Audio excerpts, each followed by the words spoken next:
This happened around 4 years ago when I was in 8th grade. It was Halloween 2017, and I was going with my 2 best friends. For the sake of this story, we'll call them J and A. For some context, we all live on the same street. J's house is first, then mine, and then A's. We were in 8th grade, so our parents always let us go by ourselves. We left around 6, and we had planned to stay out until 9:30, but that didn't happen. Now, for the first 90 minutes, things were going fine. We got to one road that was kind of far away from the rest. It was fine until we got about halfway down the street. We got to this one house that wasn't really decorated like the rest. There was only one pumpkin on the front porch.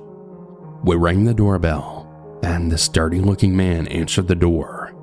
He just seemed really creepy to me. I could tell that my friends were getting creeped out too. He just kept asking us if we wanted to go inside, and at one point, he even tried to grab A's hair. She pulled away and we left. We decided to just go home, as our bags were already pretty full. About halfway to our street, I then heard footsteps behind us.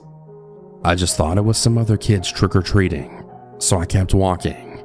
But when they didn't stop following us, I turned around, and to my absolute horror, I saw that creepy man from that house following us. I then screamed for my friends to run. We all ran into Jay's house, since his house was the closest. His mom had asked us what was going on. We told her what was going on, and she called the police. While she was on the phone with the police, I looked out the window, and what I saw next almost made me crap myself. I saw the same man walking down the street. I told Jay's mom. After I told her, we heard the police show up. To my knowledge, all that really happened was he received some kind of warning from the police. I don't really know of anything else, but we haven't had any more trouble with him since. And hopefully it stays that way.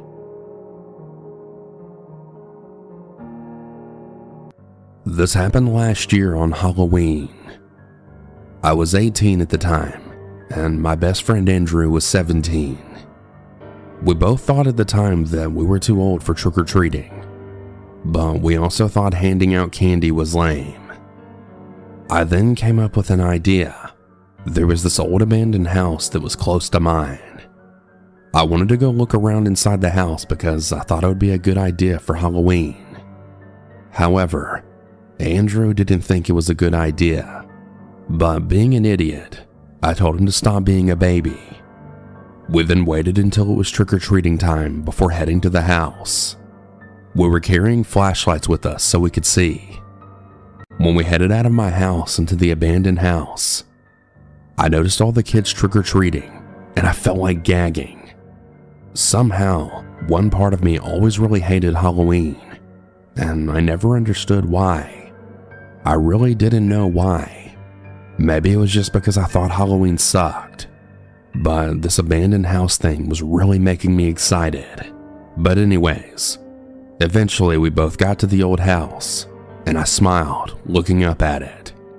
Of course, since it was abandoned, it was a huge mess, and a few of the windows had boards over them. Andrew then mentioned that we should just go home because he didn't want to spend the night in jail. I told him to stop being a baby, and then, without another word, I headed up to the front door. I then reached for the doorknob. I was half expecting the door to be locked because that is what most people did, but the door actually opened, and then me and Andrew just looked at each other. I was worried. Andrew told me we couldn't back down, so we walked into the house. I followed behind him, and then we were standing in the front hall, and then I noticed the house had 2 floors. We turned on our flashlights, and they were very bright, so their light actually covered most of the area up. Andrew told me he was going to look upstairs, and he told me to stay downstairs. And without another word, he headed up the stairs. I sighed deeply before heading off, and I then walked into an empty room. All of the furniture was gone. There wasn't anything in the room, and for some reason, I was hoping to see something creepy, or at least a bug or bat. Suddenly, I thought I heard a loud noise behind me. I then turned around and noticed something, but I couldn't see anything because I wasn't using my flashlight. After realizing that, I used my flashlight and aimed it at the noise, but whatever made the noise was gone. I walked out of the room into the hallway, wondering what my eyes had seen or if I just imagined it. I started mumbling about how stupid this was, and I decided it was time to go find Andrew and leave. But I noticed the room in front of me, and I then realized it was probably the kitchen and decided to go check it out. I headed off and then poked my head into the room, moving my flashlight around. I didn't really see anything but the normal kitchen stuff. I then walked into the kitchen, wondering if there was anything else in there, and not just dust and cobwebs. Just then, I stepped on something that almost caused my foot to shoot out from under me. But I moved back and looked down using my flashlight, and I noticed it was a big kitchen knife. I wanted to bend down and pick it up, but I then realized I probably shouldn't do that, so I didn't touch it. I then wondered why a knife was inside an abandoned house, but I didn't question it, and so I headed out of the room and back to the hallway. I was just about to go explore more of the rooms when I then heard a loud scream, and I realized it was Andrew. I ran upstairs, and I heard Andrew yelling at something, sounding terrified. When I got to where the screaming was, which was a dark, empty bedroom, I used my flashlight, and I then noticed Andrew.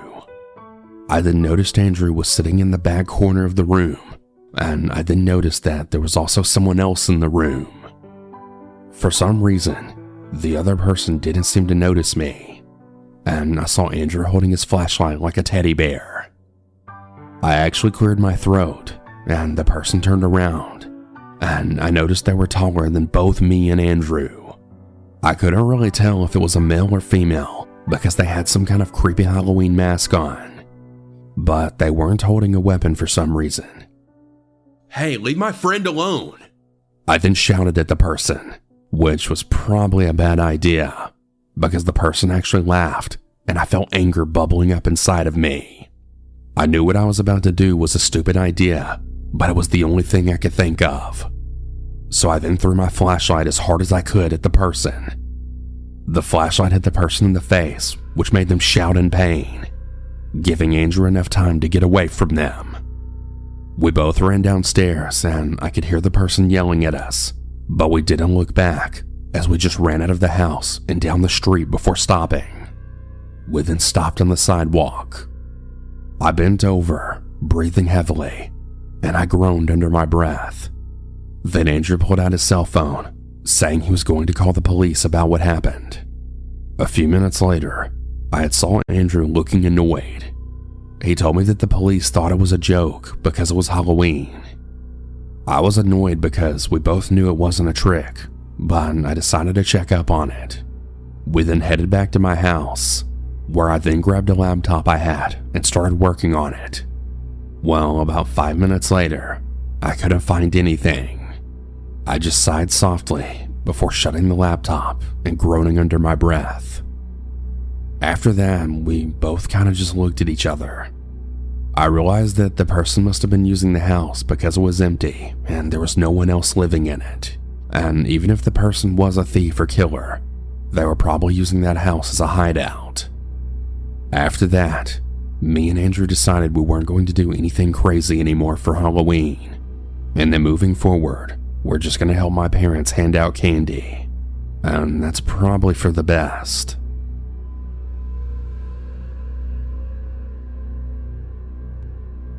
This happened when I was in elementary school. We had a physical education teacher in first grade. Everyone thought he was cool because we used to play games with him. And I think everyone can agree that as a kid, you really liked that kind of thing. The thing was, he was giving certain girls these really gross looks. I'm a woman myself, and now that I think about it, it's anything but comfortable. Everything was normal, or my classmates and I thought. The school year was coming to an end, and the teacher informed us that we would get a new physical education teacher because our old one would no longer be teaching. Everyone in my class was sad. I forgot about this teacher for the past few years until an old schoolmate told me why the teacher was fired. When I found out why he was fired, chills ran down my spine. As it so happens, the teacher got fired for doing bad things to kids. He always had a camera with him, which I found really strange at the age of 6, but I didn't really think much about it then. He would photograph girls doing sports exercises, but if you think that's the whole story, then you're wrong. So anyways, here's the part that you all came for. A few years passed, and my friends and I had a Halloween party. We went everywhere to go trick-or-treating. Well, we rang the bell at a house, and then my old PE teacher answered the door. He gave us a really disgusting look, and then said, "Oh, my children, how you have grown so much. You girls have turned out so beautiful." And he had looked at our breasts. I was disgusted, and I think it showed on my face. He then looked at me and asked me in a kind of baby voice, "Why are you looking like that? Haven't you missed me?" And then he laughed. No one else even laughed, and he just stood there leaning against the door and looked at us for what felt like 5 minutes. Then one of my friends said, Are you gonna give us some candy or not?" He then turned and he handed us some Snickers. We left his property and walked on. After a few more feet, I turned around and I saw him walking behind us. I then said to my friends, could it be that he's following us?" They all turned and we started walking faster. We went to some more houses and got some more treats. I had a strange feeling in my stomach though, but I didn't think anything of it. I turned to make sure that no one was behind us. There he was. He had walked behind us at a great distance. I turned back to my friends and then said for fun, "Does he want our sweets or something? Why is he chasing us?" My best friend turns around after a few minutes and then yells, "Guys, run! He's following us, and it looks like he has a knife in his hand." We ran as fast as we could and hid behind the bushes. We then saw him run past us with the knife. I really got goosebumps. After what seemed like forever, we dared to get out of the bushes and then ran to my best friend's house. We didn't say a word about what just happened. To this day, we haven't talked about it. That evening, we all drove home, afraid that he was still outside looking for us. I'm really glad that I got out of this situation safely and that I wasn't murdered.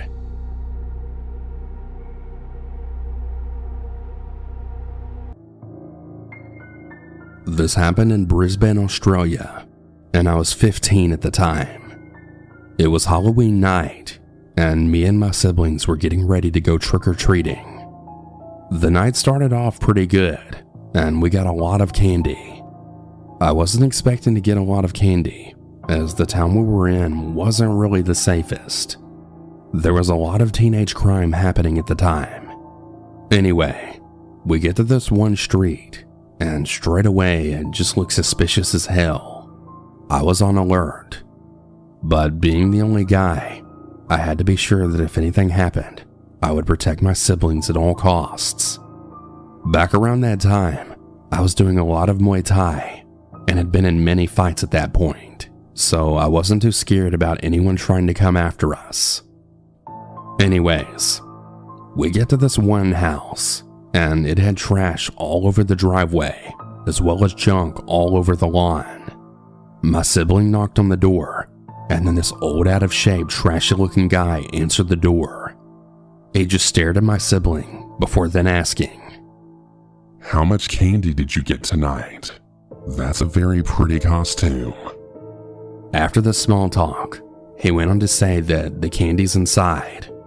and if we wanted candy, we'd have to walk inside his house to retrieve it. I kinda just looked at him like, what? Thinking it's a joke, but then he says it again, that we have to come inside for it. I looked at my sister, and she's frozen with fear, and so are the other kids. That's when I yelled to run, and we all just run down the street, getting the hell away from that creepy-ass old man and whatever he had planned. Thankfully, he didn't come after us. When I knew we were safe and had enough distance between us and the man, I then called my dad and I told him what happened. Thankfully, he was just around the corner. Apparently, a few people had heard our screams and had actually witnessed the whole thing when we had ran away from the creepy old man's doorstep. And not wanting to risk it, they had called the cops for us. My dad and stepmom went to their house and started yelling at the creep and his 30-year-old son. The cops did show up and we gave them all the information and we told them what he said to us. As you can imagine, since legally the man didn't actually do anything to us, just tried to persuade us into his home, really not much could be done. The cops just gave him a warning and they told him not to try something like that again, or else there would be real consequences the next time. They also warned kids to stay away from his house on Halloween for the future. So yeah, that's my Halloween story.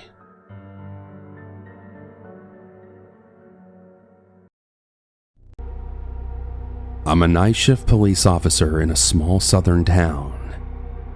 On Halloween night 2021, I experienced fear in a way that I never even thought possible.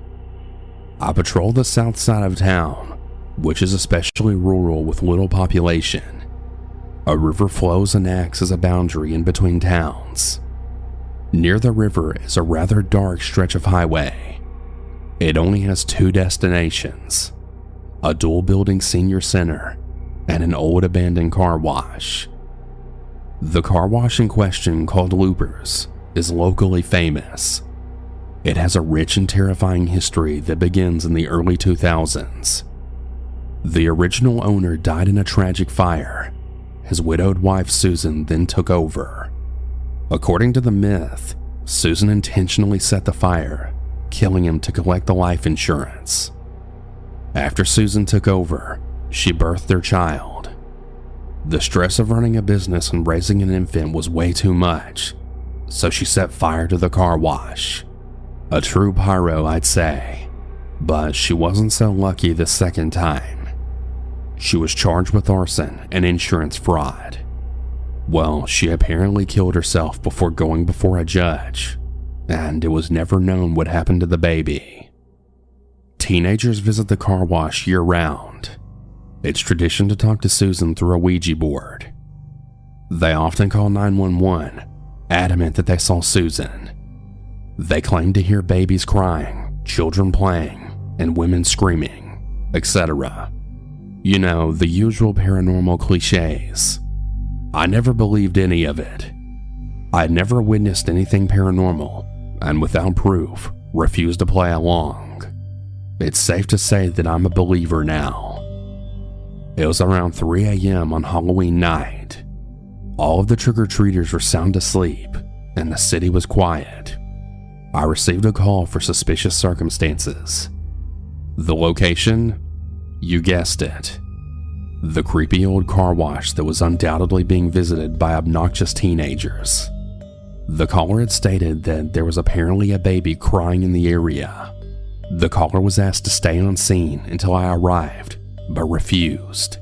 They didn't want their parents to uncover their curfew-violating shenanigans. I arrived to the pitch-black area. The dim light from the senior center across the street just barely lit the lot. The senior center was nearly as dead as the people inside.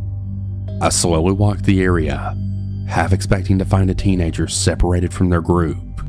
I discovered a portion of the car wash that appeared to be a former supply closet. It was covered in graffiti, as was most of the building. I opened the door and found nothing but bricks and trash. It was a small room with scribbles on the walls. I didn't find any hooligans, scary ghosts, or crying kids, so I decided to leave. But just as I walked away, I heard that sound that stole whatever innocence was left in my 25-year-old body. That's right, it was the faint sound of a baby. At first, it was so vague that I just figured it was an animal of sorts. But as I listened closer, mixed with my booming heartbeat, was unquestionably the cries of a baby.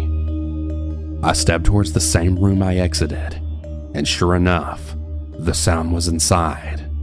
I was frightened, but even more baffled. I attempted to turn on my body camera, but of course, the battery had died. I knew whatever was happening was not explainable, so I rummaged for my phone and started a video. Confused and terrified, I walked closer to the door. The sound became louder. It was clear as day. I attempted to open the door, but for some reason it was jammed. The attached video is the short sequence of events. The craziest part of this experience? That's easy. I have no memory of turning around, stepping away, and looking towards my patrol vehicle. Furthermore, I never even ended the video. I never even touched it. It was positioned in my vest pocket below my radio, hands-free. The video doesn't show me prying the steel door open.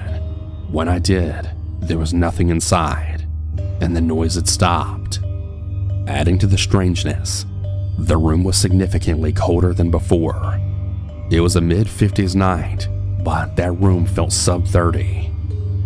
I left in a hurry, and I didn't tell a single soul.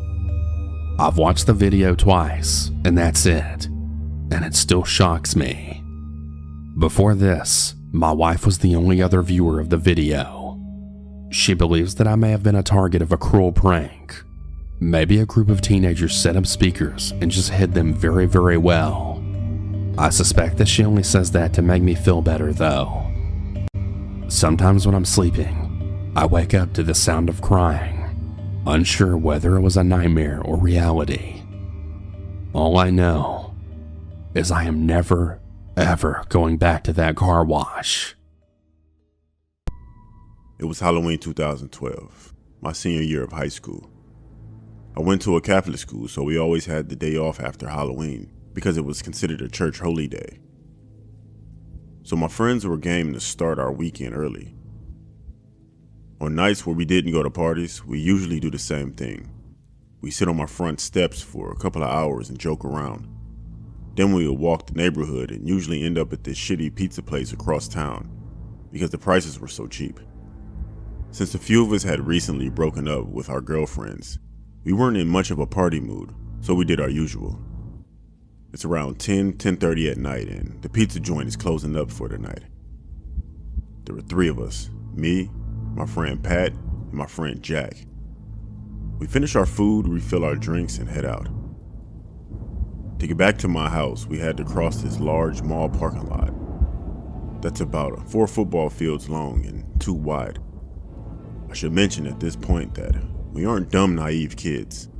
We all had grown up in the city and had our fair share of urban experiences. All three of us were pretty streetwise and were confident on the street by ourselves. But we experienced something this night that we were totally unprepared for. So we're walking through this parking lot and it's absolutely desolate, not a soul in sight. Suddenly we see a white tradesman van creeping slowly behind us, about 100 yards back. I know the old white van cliche, but I swear it's a real story. I point it out to my friends, and we pick up our pace. We pop the collars on our jackets and we hunch our shoulders out to make us seem a lot bigger than what we were. In an instant, the van speeds up and cuts off our path. Everything in the van is pitch black, so we can't see anyone in there. That's when someone calls out in a non-threatening voice, "Hey man, happy Halloween. You guys like Halloween?" Despite the jovial manner in which this was said, a van doesn't cut you off in a parking lot unless it had bad intentions. We had nowhere to go.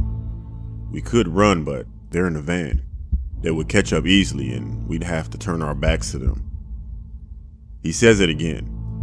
"Hey man, you guys like Halloween?" I respond trying to sound tough. Yeah, but it's over now, alright? So, we're heading home, and you're on our way. Nah, dude, it ain't over. We still got tons of candy in here. The tone suddenly shifted, and still we can't see anyone in the van. Three of us puff our chest out and get ready for a fight. After a brief silence that felt like it dragged on for hours, Jack cuts the tension by sternly saying, "Hey, listen up, man. I don't know what you think you're about to do, but if you don't leave, it's gonna be a problem." Once he said that, the back door of the van swung open, and two very tall men stepped out.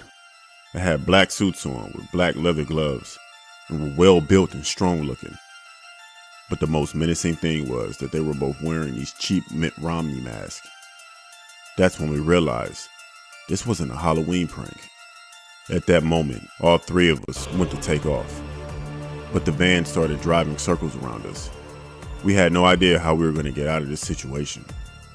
I have no idea what these guys were planning to do with three 18-year-old men, but they seemed like they knew what they were doing, and we were all getting ready for the fight of our lives. The van stopped, and it looked like they were about to make their move. This was it. I mentioned that there was three of us that night. It was at this moment that our friend, Pat, the one who had stayed silent up to this point, leaned in to the both of us and quietly said, "Hey, this is a Hail Mary, but get ready to run when I say go, alright?" He then picked up one of our sodas, which was in a cup, and threw it with all his might at the driver's side window. The window was open, and the cup miraculously connected with the driver's head. Pat screamed "run," and we took off across the parking lot. The van swilled off in the other direction, and we hurried our asses home. Jack and I were both confused as to why a simple cup of soda got them to give up their plans. Then we found out what actually happened. While we were panicking, Pat kept his cool. He nonchalantly dumped out the drink that was in his hand and slipped a big-ass rock into the cup. Then he waited for the right moment. The driver, thinking that this kid just threw a drink at him, wound up getting pegged in the head with a rock. It probably knocked him out cold, or at least brought us enough time to put some distance between us. All that was left after that was pulling off a miracle and getting the rock to hit. Maybe a guardian angel or God himself took care of that. I'm still amazed by it. But moral of the story, kids, don't panic when you're in a tight spot. If you lose your cool, you lose your fight. Our first Halloween in our new home was something that my girlfriend and I had been looking forward to. We had never lived in a suburb before, and therefore didn't usually get many trick-or-treaters. So we were excited to give out candy and see all of the costumes while we sat at home eating some candy ourselves and watching classic horror films. The night went great, and we honestly had more visitors to our door than we had initially expected. And by around 8 o'clock, we were out of candy. So we did what we were always taught growing up, and we turned out the porch light. This seemed to get the message across that we were out of candy, because for a few hours after that, we hadn't received any visitors. That is, not until we were getting ready for bed. It was around 11:30, and we had just finished watching Jeepers Creepers. And by that point, we were pretty tired, so we had decided to turn in. The two of us made our way down the hallway and toward our bedroom, and just as I was about to lay down, I heard a knock at the door. My girlfriend looked at me, and I just told her that they would probably go away if we didn't answer. That was when we heard the sound of knocking again, only this time, it seemed a bit louder. I decided that I should check it out, and I began making my way down the hall when I heard whoever it was at the door the third time, and this time I could hear them yell out, "Trick or treat," afterward. The strange thing was their voice didn't sound like children. It almost sounded like young adults at the door, so to be safe, instead of opening it, as I approached the door, I simply yelled out, "I'm sorry, we're all out of candy. I hope you have a good night," and thought they would just leave it. Boy, was I wrong. Out of nowhere, the knocking on the door turned into banging, and before I could even react, my girlfriend came running down the hallway yelling at me that she had seen someone trying to look into our bedroom window. I told her right away to call the police, as the loud banging on the door continued. I looked down at the lock to make sure it was secure, and then I began running toward the other door toward the back of the house to make sure that it was locked as well. I'm glad I did, because as I got to the door, I could see the doorknob moving as if someone were trying to open it. I yelled to whoever it was outside my house that the police were on their way, in hopes that my girlfriend had gotten a hold of them. Suddenly, all of the banging and slamming stopped, and there was silence outside of the house. I could hear the phone call from the other room and was reassured that police were in fact on their way. I walked toward the front of the door and began listening for anything that I could hear outside. When out of nowhere, I heard the sound of glass shattering as a large stone was thrown through our living room window. I ran right over to the window and looked outside, and I was able to see what looked like 3 grown men in various masks running toward the end of my driveway. I yelled out that the police are on their way, to which I was surprised that one of the men replied, "Don't worry, we'll see you soon." By the time the police arrived, all 3 of the men were gone, and they weren't anywhere to be found around the neighborhood. Thankfully, they never came through on their threat, and we never saw those 3 people again. The events of this story happened when I was 21 and in my last year of college. I'm 34 now and still having terrifying flashbacks from this Halloween. My friends and I liked to party in college, and Halloween was one of the best nights to party. We got to dress up in sexy and not so sexy outfits, not to mention it was an excuse to act a little crazy. My friends were all beautiful and had the boys drooling all over them, and I was never considered one of the quote-unquote hot girls, but I didn't care. It really wasn't something I ever cared about. I was still friends with all the boys, and I loved hanging out with my girls. Well, this Halloween, we had a party at my friend Steve's house. Like a lot of the college parties, we were basically kids, and many people still didn't know how to handle their alcohol. At about 11, the cops were called for a noise complaint, and we all ran because that's what everyone did in high school, and apparently it carried over to college. My friend Amy told me to jump into a car with her friend Dave, and he would take us to another party, and I stupidly did. The car ride was weird, just him and I, and he didn't talk much. The car smelled like beef jerky and had a hint of body odor. He had a mask, but it was on his lap while he was driving. He had a hooded sweatshirt, some jeans, and these brown work boots. He has a scraggly beard and greasy hair, and I tried asking questions to make the drive not so awkward, but he didn't really answer them. Finally, I asked what school he went to, and he responded, "I dropped out of college a while ago." Okay, I thought, I don't want to judge a book by its cover, so I asked, "Well, how old are you?" And he responded in a sort of shaky, almost nervous voice and said that he was 37. Now, this freaked me out a little bit because he's slightly older than I am now, and back then I was 21, and he's hanging out with a bunch of college kids. Trying not to let on to the fact that I was kind of nervous, I asked him, "So how do you know Amy?" And he responded with the most terrifying answer I could ever think of. In that still shaky and very unflattering voice, he said, "Who's Amy?" And I sunk into my chair, clenching my sides, not knowing what to do. "She's the blonde who told me to get in the car with you?" I said, and he responded with this very stoic, "Oh, her. Yeah. She told me you were single." I didn't respond. I honestly didn't know what to say.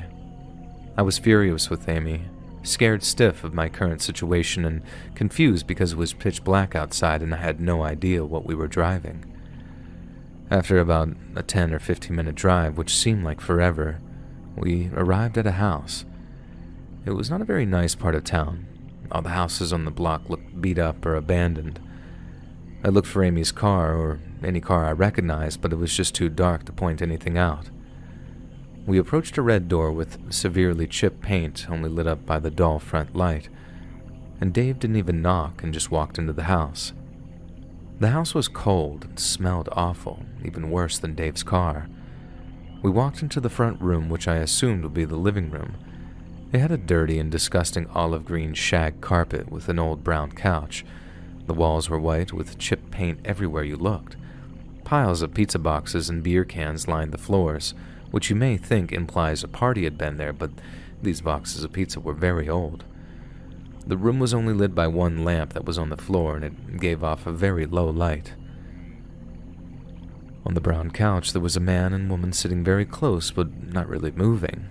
They looked to be passed out. We walked into the kitchen, which was just more of the same. Trash and the horrible smell of garbage. In the kitchen, there was a man probably in his 20s, maybe 30s, and he didn't look so good. I was still trying not to judge, but he was very clearly not in the right mental state. He gave Dave a sort of high five and introduced me to him as Skip. He looked at Dave and back at me and smiled. He had these weird teeth and bug eyes made my skin crawl. The other man in the kitchen was an older gentleman, and he seemed to be in his 40s or 50s, I really couldn't tell, and he said nothing and just looked at me. I felt sick to my stomach, and the only reason why I didn't run out of that place was because I had no clue where I was and no clue if these people were capable of anything dangerous. We walked into the back room, which was kind of like a screened-in porch.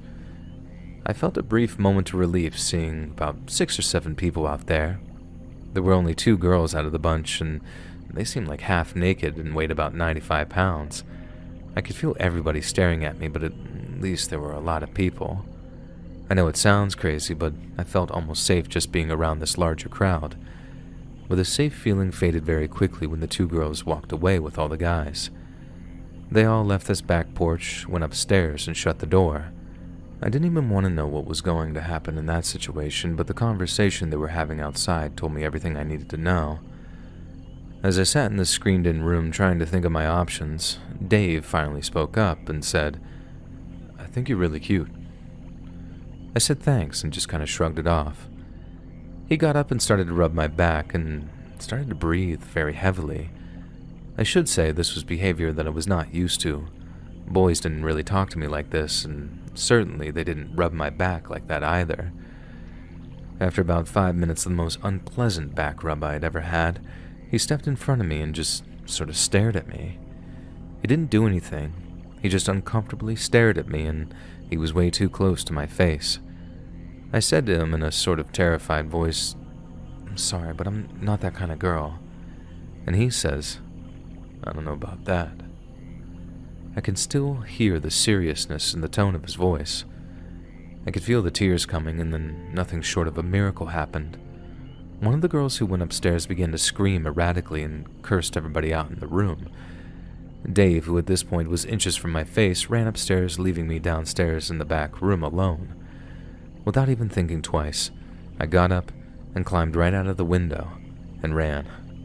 Not knowing at all where I was, I just planned on running until I found a gas station or something. I was running down the street, staying close to the sidewalk, trying not to bring any attention to me. I really have no idea how long it was because I didn't have any cell phone on me, and I finally approached this 24-hour Walmart. I walked in and had the night manager call my parents, and they picked me up. It was about 30 minutes from my house in a small rundown town. The worst part about all of this was when I was waiting for my dad to pick me up, Dave and his friend, Skip, walked into that Walmart. They didn't see me, and I couldn't believe it was them in there, and they almost looked as if though they were actually looking for something, maybe me. The next day, Amy apologized all day, crying her eyes out, and I did forgive her, but I was still so shaken up by the entire ordeal. Every now and then, I'd see an old beat-up maroon-colored Buick parked at my work or school, and I'd start to tremble in fear. It's now been over 10 years, and I still haven't yet to get over the mental trauma from that night. I know it could have been a lot worse for me, and I'm lucky that I left with no physical harm, but I still wouldn't wish that experience that I had that night on my worst enemy. I also haven't seen Dave, Skip, or any of the people I met that night ever again. I urge you to please be careful if you choose to go out this Halloween, and always know where your friends are, because you may end up somewhere you don't want to, and you may not be as lucky as I was.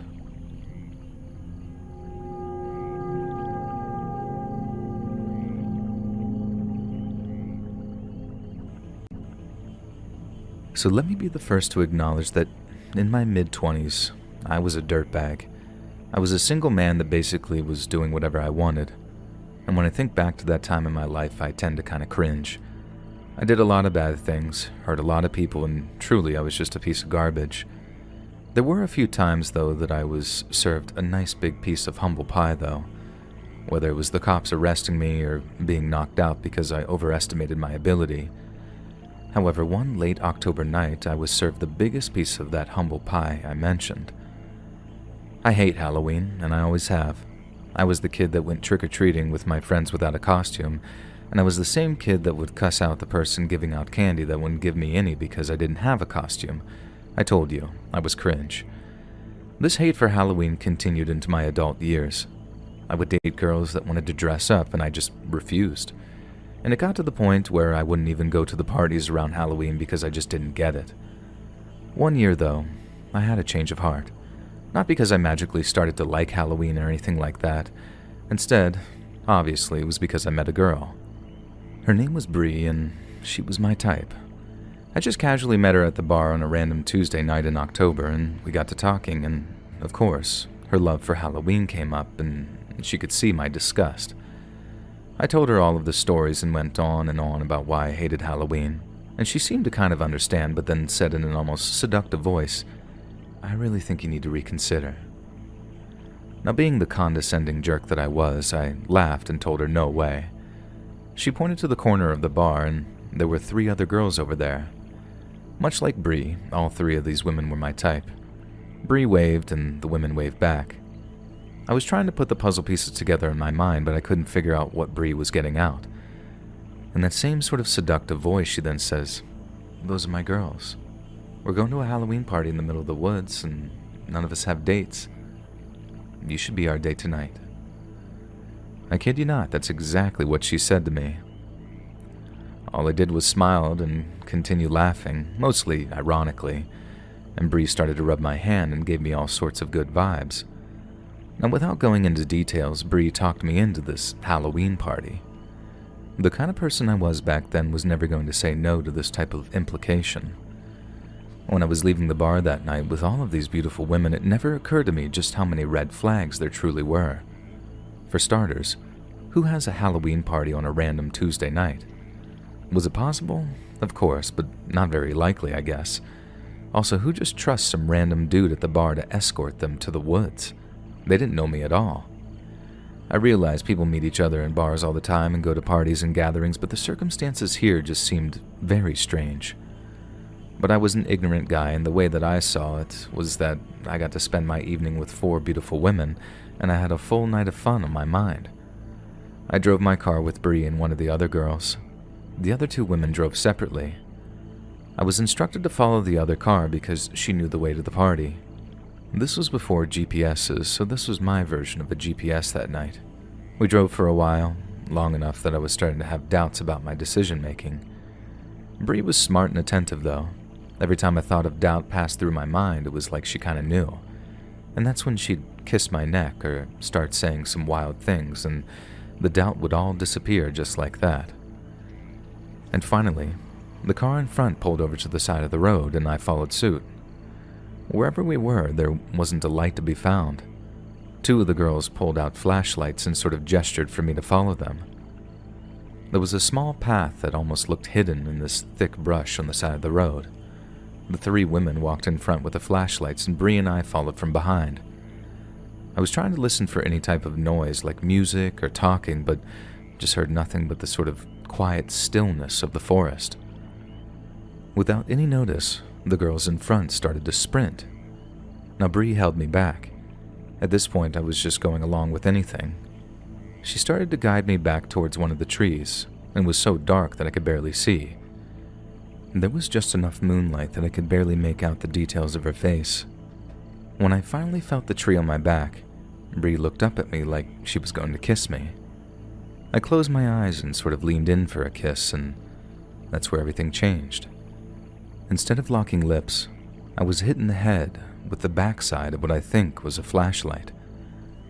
I covered my head instinctively because it hurt really bad, and that's when another shot from the flashlight came down on top of my head. That strike got me down on my knees. I didn't realize that Bree had a purse when we were walking.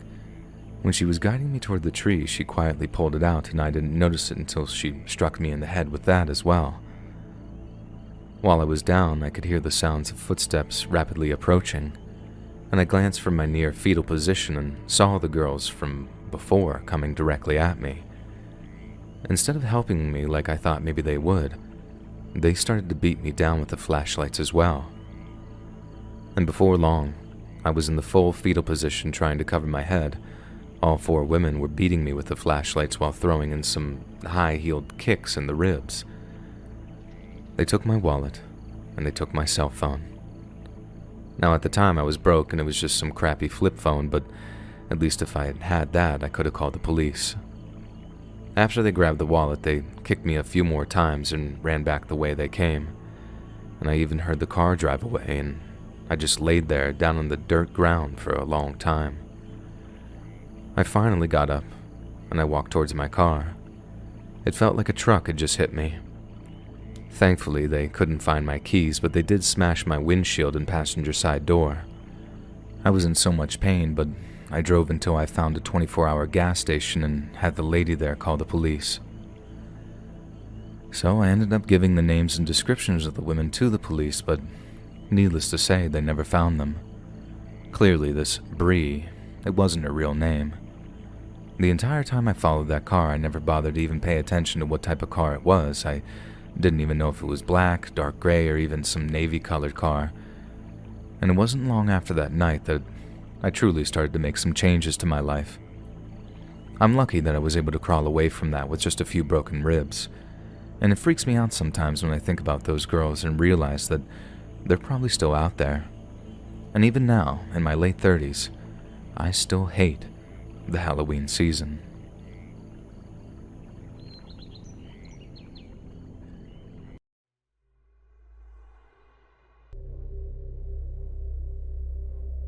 This happened to me a few years ago. On the day of Halloween, me and my siblings were giving out candy for trick-or-treaters. We planned to scare some kids with our costumes, and we had a nice and creepy setup. It was all going really well. We scared a few kids and gave out the candy as planned. Then all of my neighbours who were giving out candy eventually went back into their houses at about 11 PM because it was getting a bit late. It was about 11:30 PM when we noticed that there was a man in the middle of the road, about 80 feet away from us, just staring at our direction. We shrugged it off and thought it was just some douche that wanted to scare us. About 15 minutes passed and the man was still there. He suddenly walked towards us and held out his candy bucket and said, "Trick or treat." We started to get a bit nervous, but what could we do? We gave him some candy and the man went back to his spot from before and kept staring at us. We thought it would be better to go back inside, and so that's what we did, creeped the fuck out by this guy. We all stayed up late playing video games and eating snacks.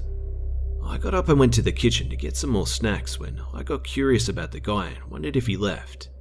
Me, being 100% positive that he wouldn't be there, checked the window where I could be able to see where he was at before. What I saw next still haunts me to this day.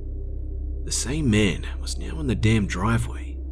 The creepiest part was that he was wearing a f***ing Leatherface mask and he was waving at me when he spotted me. He then put his index finger to his lips and went, while holding something behind his back. I was so shocked that I couldn't scream. I wanted to, but I just couldn't. I went back to my room and told my dad about it. He got up and went outside with a pistol, but couldn't see anything and just told me to go back to sleep. I literally did not close my eyes for the whole night while my siblings slept like babies. At around 3 AM, I heard some rustling outside my window. Knowing it was him, I was too scared to check my window and just froze trying to make out any noises. I then heard some knocks at my window and I could tell that he attempted to open it. Too scared to get up, I reached for my phone that was right next to me and called my dad and told him what was going on. He went back outside and told me that there was nothing. Eventually, the noise stopped and I went to sleep somehow. I soon forgot about it, and when I brought it up a few weeks ago, my dad told me the real truth about what happened that night. He said that the first time he went outside, he saw a man with an ugly mask, and he just waved at him and walked away, holding a basket full of candy. The second time, he only found a note that contained the phrase "trick or treat."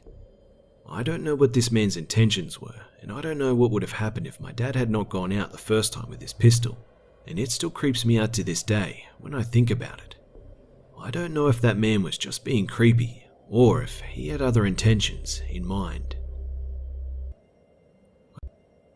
I used to live near a farm, and every Halloween they'd have several weeks of festivities. These festives included attractions such as the haunted hayride, the haunted house, and the haunted corn maze. In fact, now that I think about it, they use the word haunted in almost every attraction. I think the only things that weren't haunted were the bonfire and the hot dog stand. I'm a 22-year-old female with two 24-year-old close male friends I met in high school. I was moving away soon, and we wanted to spend as much time as we could together while we still could. So of course, we decided to go to the farm festivities together. It was pretty fun. I especially loved the haunted hayride because they had some pretty hunky actors. But the haunted house was a bit much for me. I hate small enclosed areas, and will get freaked out pretty quickly when a lot of stuff is happening in a tiny place. I knocked over and nearly trampled my other friends several times. So when we got outside to an open cornfield, I was relieved. And while that part was the least scary to me, it may have been the part where I was in the most danger. Standing in front of us was a man dressed up in some typical haunted house gear, a fake chainsaw prop, a pale white mask, scraggly clothes wrought with red stains. He began talking, and the first thing out of his mouth to me was, "Are these two your little fuck buddies?" I gave a guffaw of laughter. The mere thought of these lovable dorky oafs I'd spent years being buddies with, and me being involved like that, was so out of this world to me that all I could do was laugh. It was such a funny thought that I played along and told him yes, which got my friends joining along in the laughter. But the man didn't laugh, he just kept talking. He started saying things like how he was going to watch us go at it, and then he was going to torture us after we did it, and that he would even join in. He continued to go into great detail.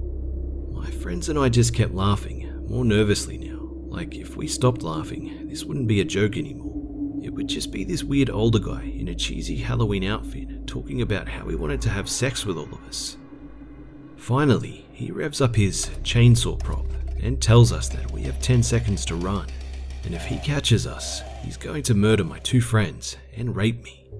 Relieved to finally get away from this guy, I burst off into a jog through the cornstalks for a bit and then begin to taper off into a walk again. But my two friends keep yelling at me to run. Confused and frustrated because I'm lazy, I oblige them and continue to run until we arrive at the next part of the haunted house.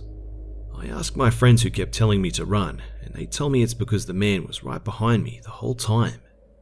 The part that makes this whole thing seem a little bit more sinister than just a corny haunted house actor was what came while we made our way to my friend's car in the parking lot after enjoying the rest of the attractions.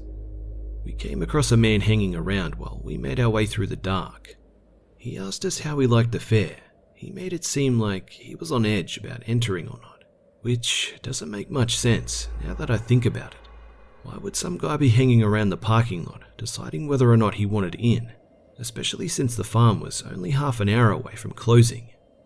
The part that stood out to me was, as we said our goodbyes to the strange man, I felt his eyes rake up and down my body, and he asked me how I liked the part in the haunted house in the cornfield. I'm sure that if this guy had really tried anything, he would have been in for a nasty surprise.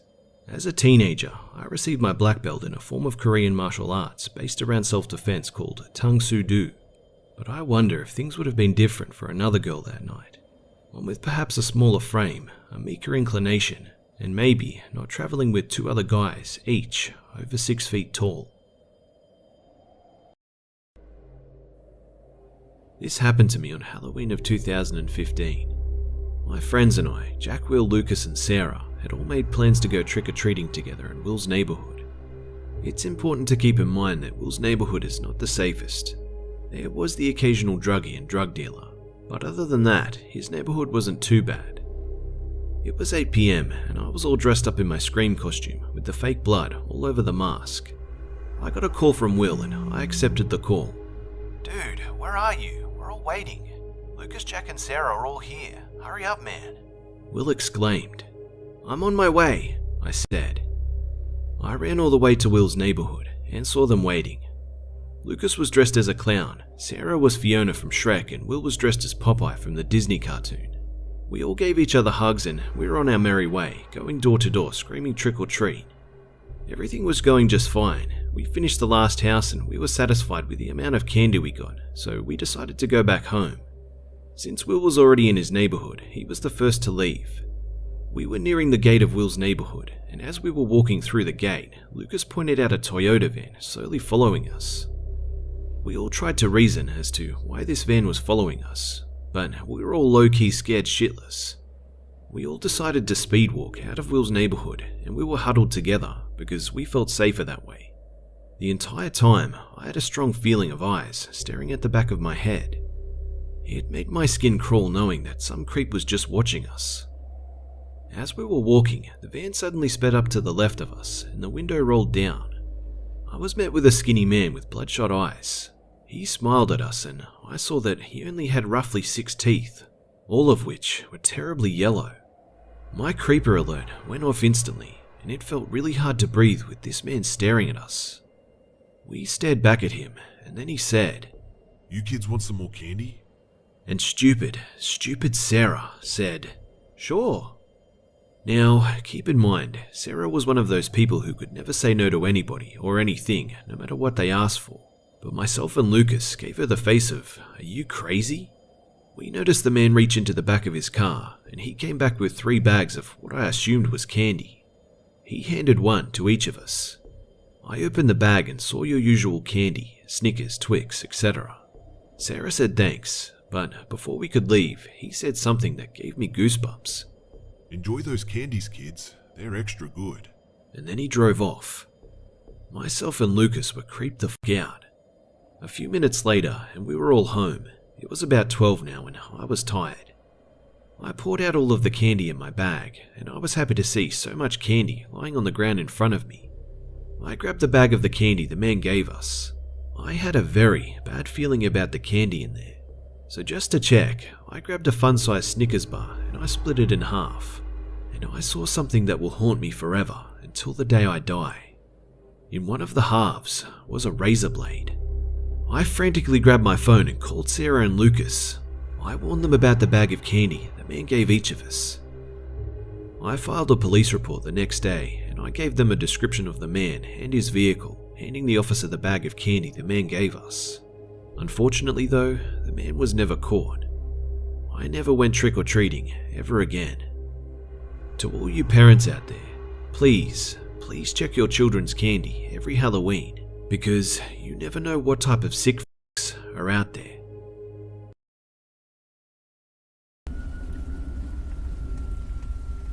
This happened my freshman year of college. I went to a pretty big university, and over time, I met a decent amount of people and had a few groups of friends that I would hang out with. By the time Halloween rolled around my freshman year, I had plans to go out with some of my friends. I dressed up as a nerd and we went out to a few of the bars around campus. As it got later, a few of my friends wanted to go to one of the bars in town that was pretty strict. Being 19 at the time, I figured I wouldn't get in. I told them they should go ahead, and I Snapchatted a few of my other friends asking what they were doing. One of my friends named John told me about a party he had been invited to. He said it was supposed to be really big and asked if I wanted to go with. To me, this was perfect because I wasn't tired yet and still wanted to hang out with people. I told him I'd go, and I walked to the edge of campus and met up with him. We then walked a few blocks to where the address was that John told me. We saw what appeared to be the house. We could just barely hear the music coming from inside, and saw a kid wearing a basketball jersey and sunglasses sitting out front drinking a beer.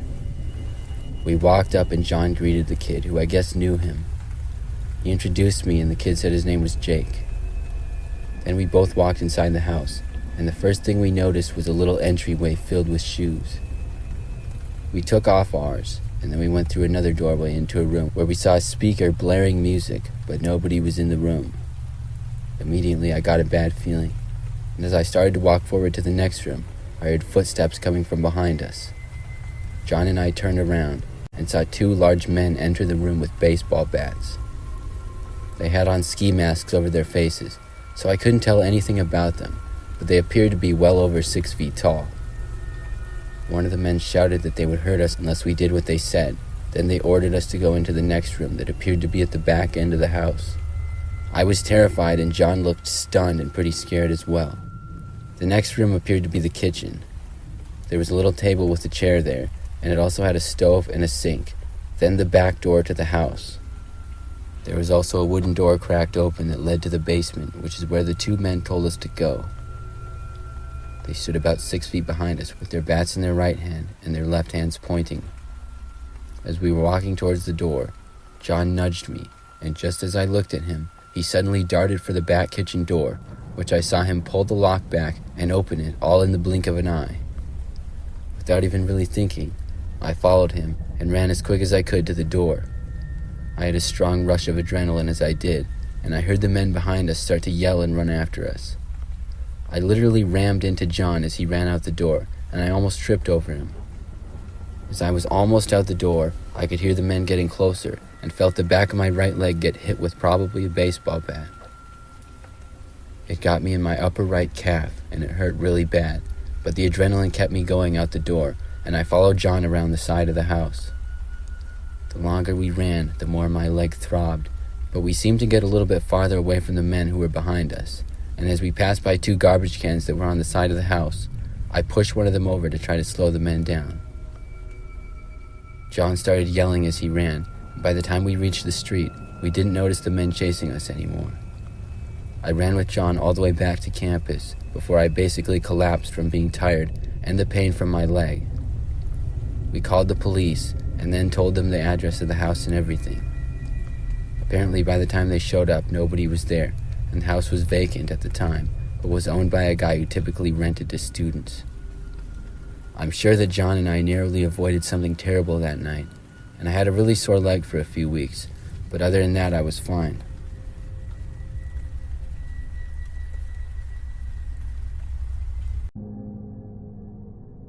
Back when I was in college, I used to work nights at my uncle's motel just outside of Baton Rouge. It was a pretty sweet gig for the most part. I was already a total night owl during the summers, so instead of staying home with my parents, getting on their nerves, and being bored stiff during the midnight hours, I got to watch movies, read comic books, order takeout, and get paid for the whole thing. I remember those times with a lot of nostalgia, to be honest, but every so often, I think about this one night where I happened across one of the creepiest things I'd ever seen. It might even be the creepiest thing I'd ever even heard of, too, mainly because of what it might have entailed and how many unanswered questions it left me with. It started with the motel's fire alarm going off. The fire alarm automatically alerted the fire department, so officially speaking, all I had to do was make sure all the guests evacuated properly. But then unofficially, with it being my uncle's only form of livelihood, and him being terrible at making his insurance payments, it was always an unwritten rule that whoever was on duty would have to try their darndest to put the fire out before the whole friggin' place burned down. So, that's what I did. Once I saw smoke billowing out of one of the rooms, I ran up there with my fire extinguisher, kicked in the door, and was relieved when I saw that the fire was basically a small one in the center of the room.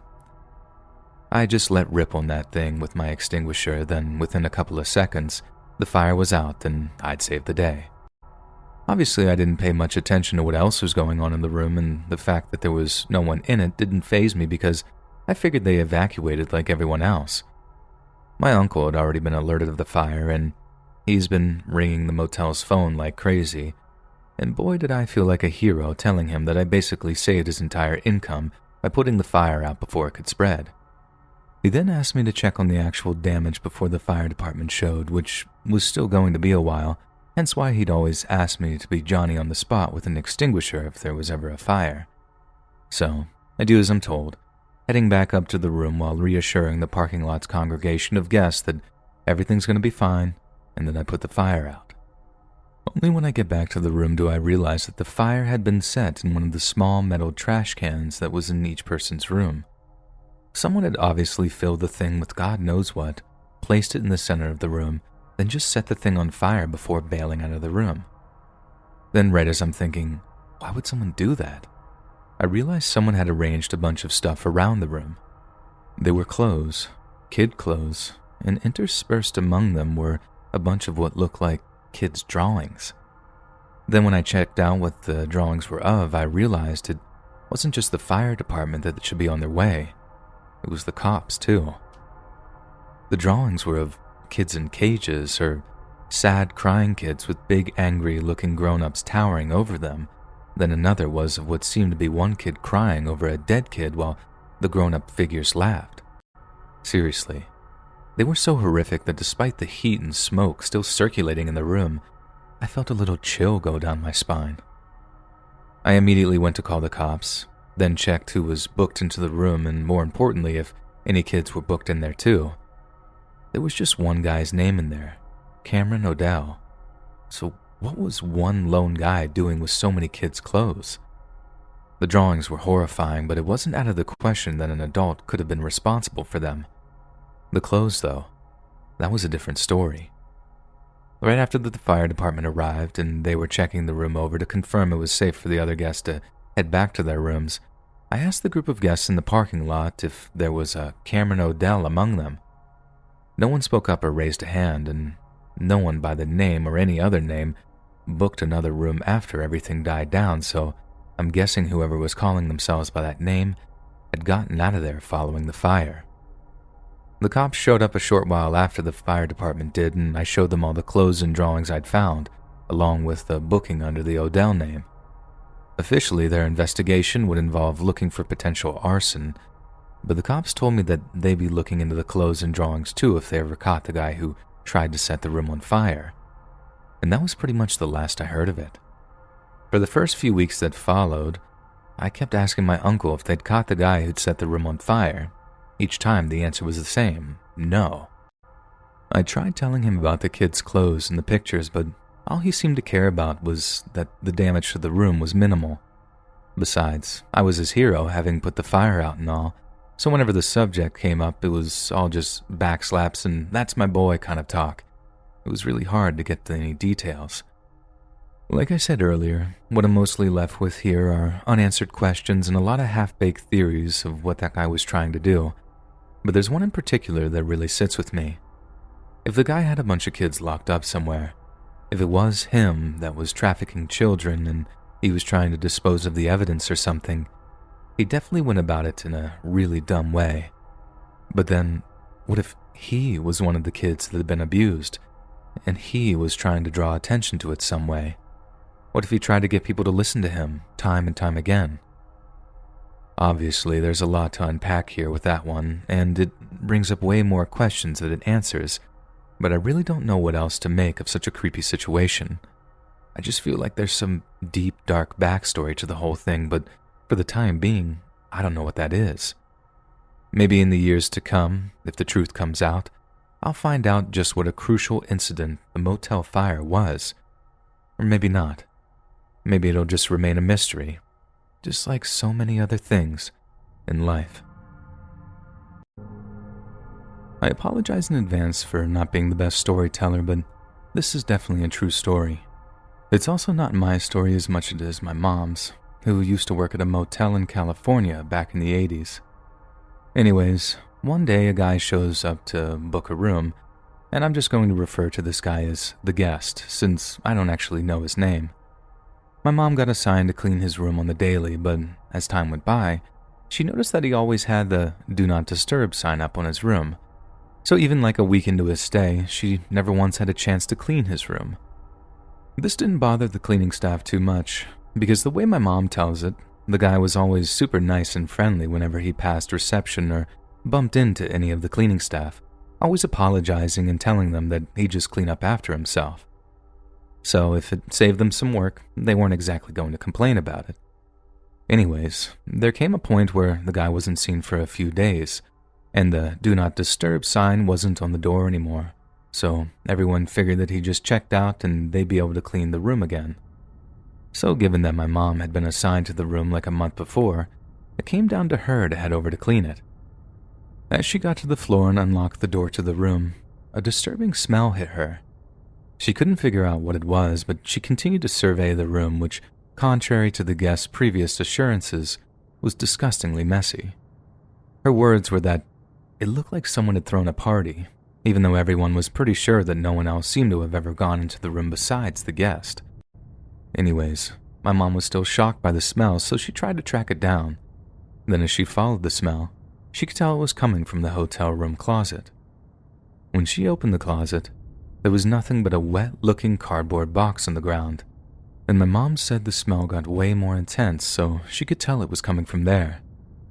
She said she had a strong suspicion that the guests had been using it to go to the bathroom in, so the last thing she wanted to do was look inside it.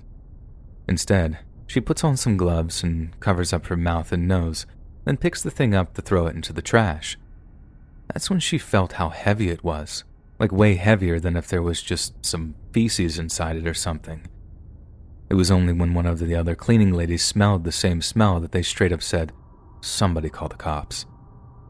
Apparently, a few years before, this same cleaning lady had found a dead body in a room, as someone had a heart attack with a "Do Not Disturb" sign on the door, and it took almost 2 weeks before they finally went to investigate. She said it was like the exact same kind of rotting smell. Definitely not anything else from the human body, so they called the cops so they could come take a look at it. The cops showed up, cut open the box with everyone watching. Then the officer just looked up to his partner with this numb expression, saying, "Call the coroner. We'll get a 419. Someone had to explain to my mom that the number was police code for dead body. Only it wasn't like a whole body in there. That much was obvious because the box was too small. It turned out to be just a decapitated head. I don't really know many more details than that. This is almost 40 years ago now, and I couldn't find any internet archive stuff before I wrote this up, but my mom said that there was talk of the head belonging to a call girl who had gone missing a few weeks before. They gave all the guy's info to the cops, but apparently that didn't help. The credit card was stolen, and the guy had used the name on that card. Imagine being that person whose credit card got stolen, though. One day you think you've lost it or something, and then the next, the cops show up accusing you of having murdered a girl. Mom stayed working at the motel for maybe like a year afterward, and she only quit when she met my dad and moved into his place up in Vallejo. That story always kept me from ever wanting to work in a hotel or motel or anything like that, and no matter how desperate for money I get, I think I'd have to be very, very desperate to work anywhere you might see the darker side of human nature. My husband and I had to drive 17 hours last week to North Carolina for a wedding. It was an exhausting week, and we basically spent the entire time rushing from one family gathering to another. We were staying in a motel for the time we were there. We had already been at this motel for a few days by the time the day of the actual wedding rolled around. The day of the wedding was hectic. We were rushing around trying to get ready to leave for the venue. My husband got ready before me so he could do some last-minute things before we had to leave. That left me alone in our motel room to get ready before he returned. It was brutally hot outside, and I decided to do my hair and makeup in just my underwear, so I wouldn't be sweating in my nice dress the whole time. The way this motel was laid out, the sink and mirror were in the general open area of the room, with the toilet and shower in another room, so anyone walking by our room window could see me standing at the mirror. However, I did have the curtains closed, but these curtains were a little bit sheer, so you could technically see the shadow of someone walking by on the outside, or could maybe see the silhouette of me inside the room. I was curling my hair in the mirror when I noticed the silhouette of a man walking by my room window. As he's passing my window, I see him stop and start trying to look into my window. At first I thought it was my husband trying to see if I was ready, so I paid no attention to it. But the longer the guy stood there, bobbing his head around trying to get a better look through the curtains, I began to realize it was not my husband. Because obviously, why wouldn't he just come in? Now I'm starting to get a little freaked out. Before I could do anything though, I watch as this guy starts to go for my room door. My utter shock and horror came when he actually was able to open the door and walked inside. Before my husband left, he forgot to pull the door shut all the way till it clicked into its lock. He was very upset at himself when I told him this later. So now I am face to face with this man, who's at least 6 feet tall, and standing in my room. I thought to myself, this is it. He's going to attack you. That's a very scary realization to have. I also thought to myself, you're going to have to burn his eye sockets out with this curling iron if you want to survive. For a few seconds, probably only a second or two, but it felt a lot longer, he just stood there staring at me like I was a piece of meat and he was starving, ready to pounce on me like prey. He then began to smile the most evil-looking, toothy grin I've ever seen, and started mumbling something under his breath. I couldn't make out what he was saying completely, but I did make out the words "pretty lady" and "come here." I don't know if it was the fight or flight response, but I suddenly got pissed, and I charged towards him, ready to strike him with my hot curling iron. I screamed as loud as I could. It must have startled him because he jumped back out onto the balcony of the motel. I saw this as my chance, and I ran for the door. I luckily was able to get to the door and slam it shut right before he was about to make his second attempt at entering inside. I immediately collapsed on the floor sobbing. I literally was too scared to move from that spot until my husband came back about 15 minutes later. I told him the whole thing and he was freaked out. He initially wanted to find the guys, but I refused to let him leave my side. He must have apologized 1,000 times during the rest of our trip for not making sure that the door was locked before leaving. But I told him that the day and that whole trip was so rushed I could see how it happened. We went to the motel management and told them the whole story. The police were obviously called and I gave them a description of the guy so they could see if it was someone who was staying in the motel. After going around to the few motel occupants, they said no one matched his description, and concluded he wasn't staying there. Obviously, we were late to the wedding that day, and the whole experience just ruined what should have been a happy time. We planned on staying another day before our long drive home, but we both just wanted to get out of there as soon as possible. We skipped most of the reception, went back to the motel, packed up and left. I am usually always so vigilant with locking my doors, especially when I'm home alone. Just goes to show you, all it takes is that one time you forget to check your locks, and that certain unwanted guest is inviting themselves in. I was about 10, possibly 11 when my mom found a job working as a live-in manager to a quaint little motel at the end of my town. She took the job, we packed up and left my childhood home. When we first moved in, it was a disaster. Holes everywhere, certain parts of the house smelled horrible. We later learned this was because the old manager, Steve, was a druggie, and his wife was making and dealing meth out of there. Couple months into living there, we had sort of fixed the place up and made it livable. At this point, my mom was working full-time at the desk. We had mostly stayed towards the back of the house because of the odd setup. The way the front desk where you check in is laid out was basically in our living room. It was a tiny, cramped room with just the desk on one side and a door on the other, which led to our living room. A lot, and I mean a lot of people decided to just open that door whenever they pleased, and often got a view of whatever video game my brother and I were playing. This, as a kid, already freaked me out, and because of the motel's past, many meth heads came by looking for Steve and would walk right in when they didn't believe my mom when she said they didn't work and live there any longer. One time, during summer break a year or two after we moved in, I decided to stay up all night and play video games. I made a little nest in the living room and made myself comfy. It was around 1 a.m. after hours of Skyrim when I started to hear weird noises.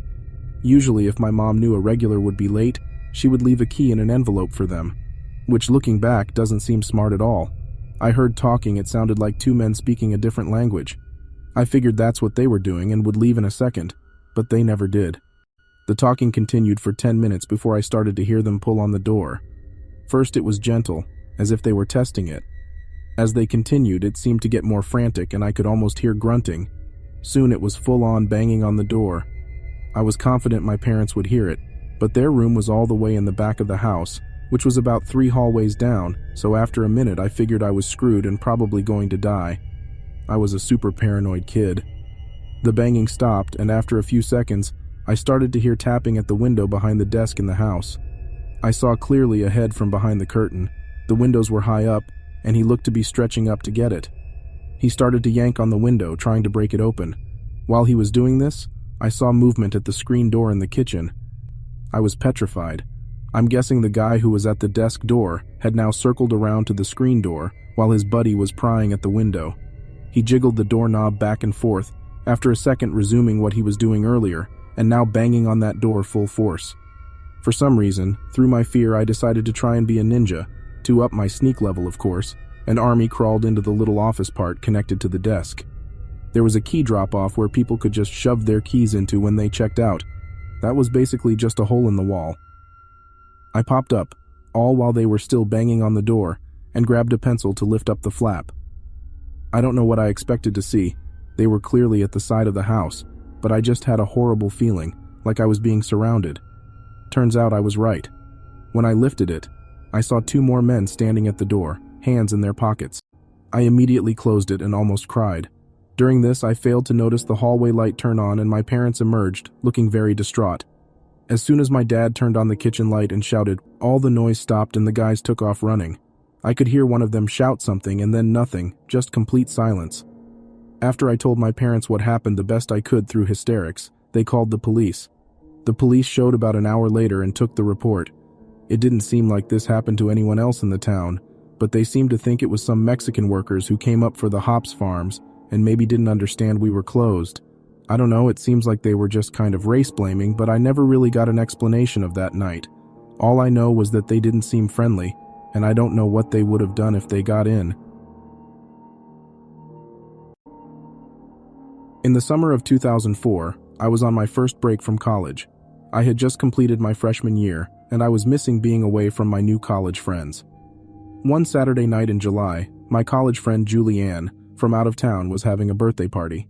She wanted to invite lots of friends to a motel room for drinking and hanging out. I was kind of a late bloomer and really just started driving my freshman year of college. Back then I was naive and apparently had a look of friendliness and helplessness, as I always tended to have strangers trying to talk to me or come to my aid when I really didn't need anything. I was excited to be going to this motel room party. I arrived in the late evening. It was at a Motel 6 outside of downtown, near an area that used to be a shopping mall, but had just started its descent as a new mall was being put in on the other side of town. I'm thinking she chose that motel due to the price, because it wasn't near our college or near anything that you'd want to be near, unless she planned on doing some shopping the next day. There weren't that many cars at the motel. I got out and went up to the second floor, where her room was located at the corner, near the entrance to the parking lot from the frontage road. There weren't many people in the room, and it was a typical motel room with 2 queen-sized beds, a bathroom, and a TV. I remember taking a beer and having a few sips. I was feeling slightly uncomfortable. That was mostly because the usual college pals weren't there, and we weren't doing our usual thing. Normally my boyfriend and his roommate would be hanging out and we'd watch a weird movie or have an interesting conversation. This time it was just people talking and drinking.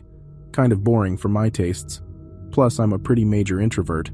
I was kind of looking for an out, and when there was a lull in conversation, I told Julianne and her boyfriend John that I had to go. They walked me to the door, and we said a few goodbyes while we stood on the balcony overlooking the parking lot. While we were talking, a taxi cab pulled up to the motel, right under the balcony where we were standing. I looked down as a man got out of the back of the cab. The alarming thing was that as soon as he got out, he stood and looked straight up at me, staring. He had no expression on his face, nor did he make a move to go where he was headed or even to pay the cab driver. The cab took off and he just stood there, staring at me. He began to smile in a very creepy way, like he knew he was scaring me and he enjoyed it. But at the same time, it was like there was no one home in his eyes. He looked at me as if I was the only one there, and as if he expected me. Like in some parallel universe he was supposed to find me. Like that was his whole night's purpose. It was unnerving, but then he walked off. We kind of joked about it, and then I went down to get into my car. I unlocked my door, put my purse in the passenger seat, and just as I did that, a car pulled up right behind my car as if to block my exit. I looked over, and it was that man who got out of the cab. He apparently had a car, and as soon as he left from staring at me, he got in and followed me to where my car was. He just parked there and was staring at me with the same creepy smile on his face, but with no other indication of any self-awareness. The only thing I could think to do was to run back up to the party. Unfortunately, I left my purse in the passenger seat and left my door unlocked because I was so freaked out that I just wanted to get as far away from this man as possible. I knocked on the door and told my friend and her boyfriend. John came out to the balcony with me and the car was still there. We called the hotel lobby and asked for them to send the security guard to escort me to my car. The guard came by, an overweight fellow who looked really unhappy to be there. He just knocked on the motel door, and he didn't even walk me down. He barely even said anything. He just stood on the balcony looking down. I got tired of the situation, and since the creeper's car was gone, I decided to just race down and get in my car and leave. John walked me to my car though, since the security guard was being a weirdo. I got in, started it, and zoomed out of there as fast as I could before that man showed up again. I did pause in my car to make sure John got back to the room safely before taking off on the frontage road, but my doors were locked and I was ready for imminent exit. This might not seem like much, but the way the man just got out of the cab and looked up at me really freaked me out. It's as if he was coming to the hotel just for me. He wouldn't have been able to see me from his seated position in the cab, which made it even weirder when the first thing he did was turn his head up to me and stare. He didn't seem to have a room, and I wondered afterwards, if he had a car, why he needed a cab at all. My purse was still in my car with nothing removed from it, so I don't think he was there to rob me. That's what's really scary. That and the fact that he acted like my friends weren't even there. For weeks after, I was shaken by what could have happened if I didn't leave my blocked-in car as soon as possible, and I began to imagine scenarios where he came up to the window. The only imagined scenario that made me feel any safer was if I acted insane. I imagined getting out a knife, but that didn't help. Not until I imagined laughing manically or barking did I feel like he may have backed off. To this day, I carry a knife in my car just in case, but I feel like that may not be the best protection.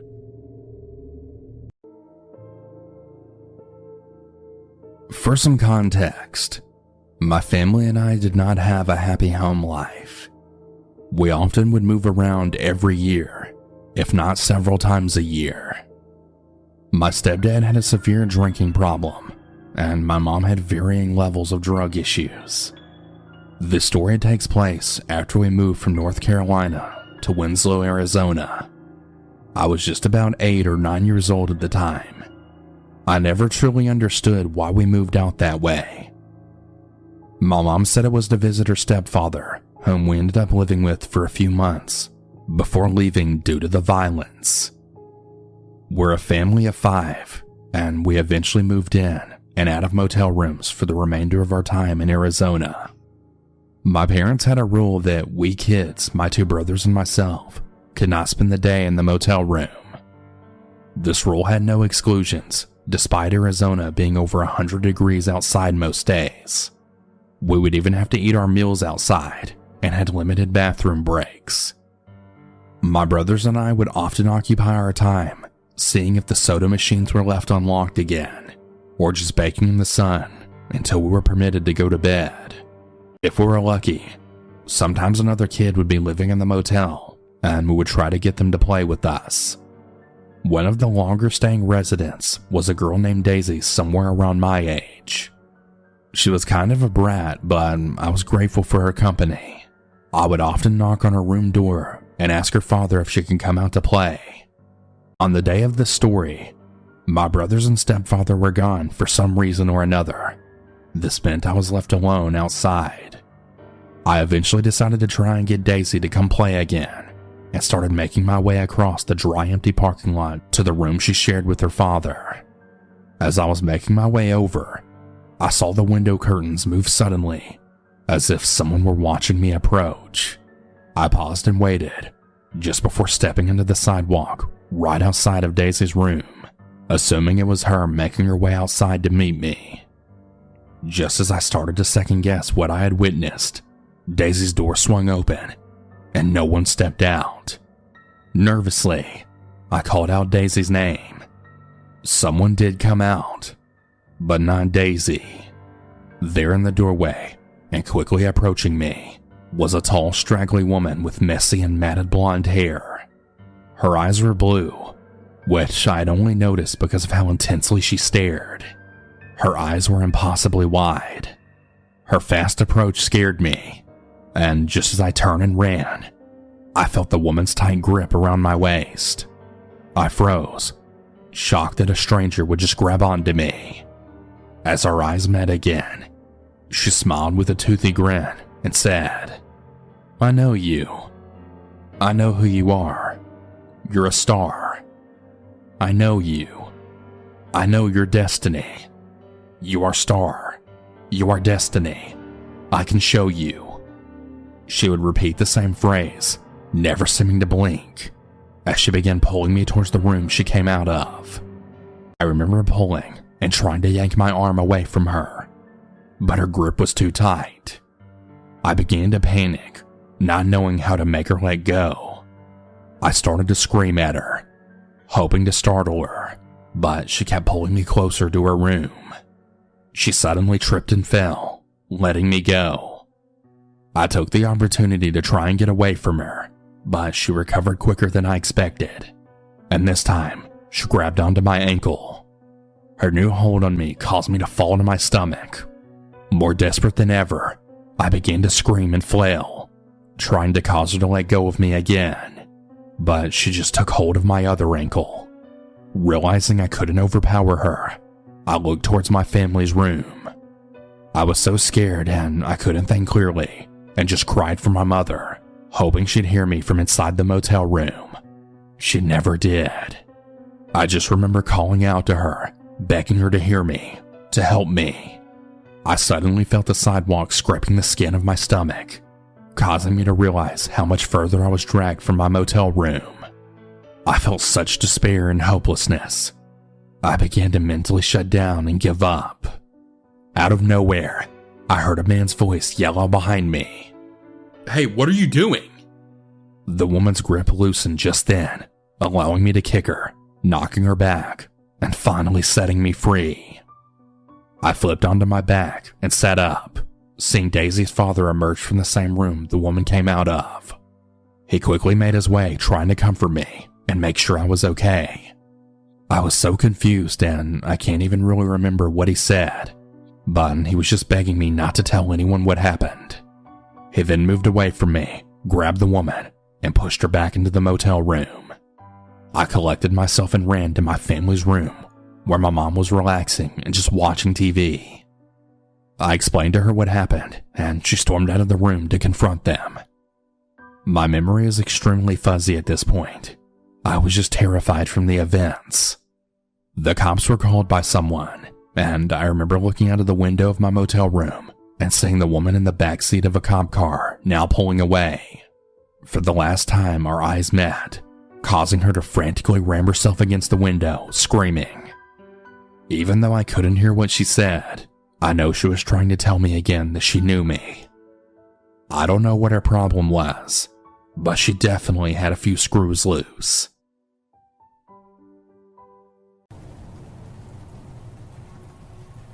I live in a quiet, nice, suburban neighborhood with mostly old people or families with kids.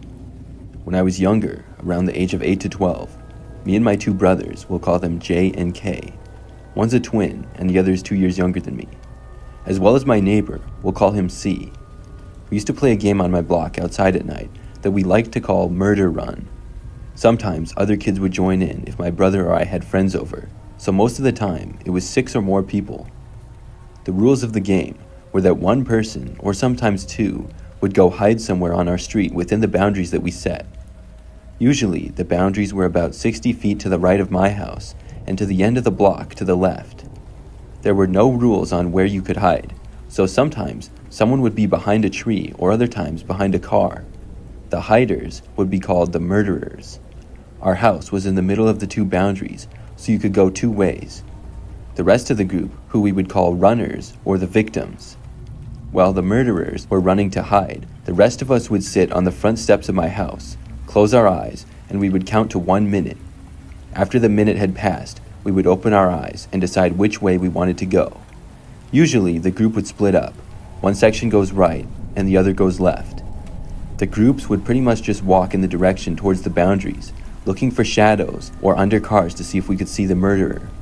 Eventually, when the murderer would see us, hopefully when we couldn't see them, they would jump out from wherever they were hiding and chase us back to the house. If the murderers caught you before you touched the front steps, you had to play the murderer in the next round. The murderer carried a small wooden sword that they would tag you with. It didn't mean anything in the game, but it added to the fun. This comes into play later. One time, it was me, my 2 brothers, his one friend who we will call H, and our neighbor playing, so overall it was 5 of us. I think it was about 8:30 or 9 p.m., and it was September, so it was starting to get cold and dark earlier in the day. We had already been playing a few rounds, and we were starting to get tired, so we decided to play 1 more round and then call it a day. This time, it was C who had to be the murderer, since he hadn't had a chance yet. So we gave him the wooden knife, and we turned around and started counting. Once we finished counting, we decided who would go what way. My brother Jay was the fastest and wanted to be cool, so he said he would go alone, but his friend H wanted to go with him. They were both fairly fast, so I knew that they would win the round if C was on that side. So off we went. Me and K went right, and J and H went left. I can't even describe how much adrenaline you felt, even when you knew you couldn't get hurt. That's why I love this game so much. As we were walking, I saw a small shadow from behind a thick tree, with C's hair obviously showing beneath the streetlight. Just as I was about to say that I saw him, I heard H and J scream from the other end of the boundary. Someone was chasing them too. They were both running and laughing, but I was not laughing. There were two possibilities here. Either the person behind the tree not even 5 feet in front of me wasn't C, or the person currently chasing my brother and his friend wasn't C. But I heard something behind me and turned around, and C was standing there asking why they were running. But when he saw someone chasing them, his face went white. He was 2 years older than us, and I had never seen him scared, but he looked like he was going to be sick. I whipped my head around, and K started screaming at J and H to run. As soon as J and H saw C standing behind us, they turned around and realized that the person they were being chased by was not C. They stopped laughing and started running faster than I had ever seen them run in their lives. Instinctively, C, K, and I also started running back to the house. We were much farther away from the house than J and H. An important thing to note about the game is that even if the murderer is on one side, if the people who came that way make it back first, the murderer can still try to tag the others, even if you went the other way to find them.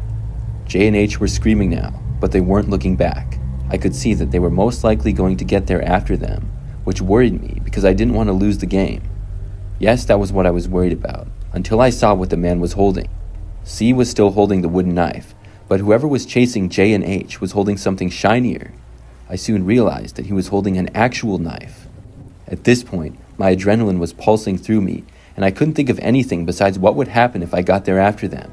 I screamed at K and C to leave me and run as fast as they could to the house, and they definitely did not protest.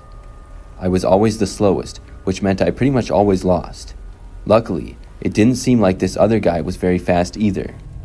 As I was running, I saw him a little better.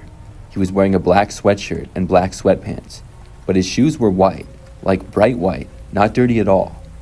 They looked like they were fresh out of the box, which didn't make much sense because the rest of his outfit was pretty scuffed up. When I got closer, I realized that his whole outfit was a little too small for him, like he was wearing all kids' sizes. It hit me that he must have been trying to look like a kid. Even his sneakers were too small for him, which may have explained the weird way he was running, like he had rocks in his shoes or something. I was still running, almost to the stairs. I spit out the blood in my mouth because of how hard I was biting inside of my cheeks.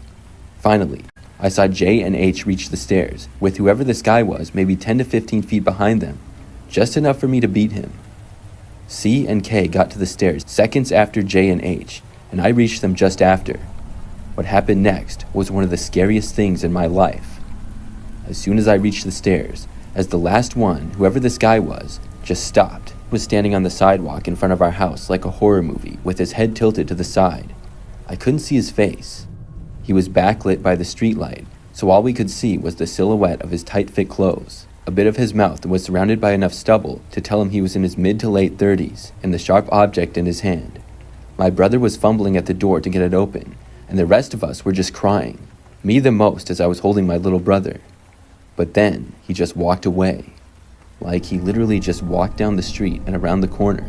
But right as he got to the little drops of blood I had spit out, he stopped and turned his head back and smiled at me, then continued walking. I took that moment to bust the door down and drag everyone inside, lock it behind me, and tell my parents what happened. We didn't call the police because my dad went outside and couldn't see anyone, and after we told him that he went around the corner, my dad just assumed that he went into the woods. We made sure to lock all the doors that night. Now, the story mostly ends there since we never saw the man again. But the other night, as I was walking home from the bus, I remembered that story, and I was still confused why the man left, until a chill ran up my spine when I realized he was playing the game. The scariest part, though, is that that night, we didn't explain the rules to anyone because everyone that was playing that night already knew the rules, which means that whoever was chasing us had been there prior to that night and had been there when we explained the rules at a different time. I still wonder why he didn't chase us before the last round, and I still wonder what would have happened if the two fastest runners didn't go that way and if it was me instead. It's still creepy that he knows where we live, and I still get uncomfortable when I walk past that tree that I saw him come out of. I still wonder where he went, and how long he had been watching us for. I'm much older now, and my younger brother is too young to remember. I don't talk to C or H much anymore, and I'm pretty sure J blocked it out of his memory. I don't want to bring it up to any of them, but part of me is curious how they remember that night, or if they remember it at all.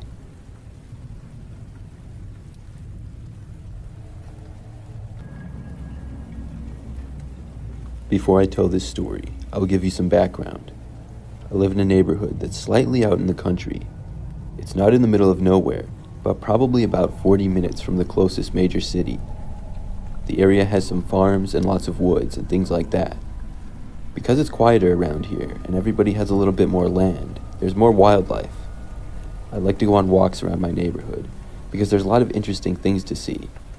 I usually start at my house and walk along the side of the street because there are no sidewalks around here.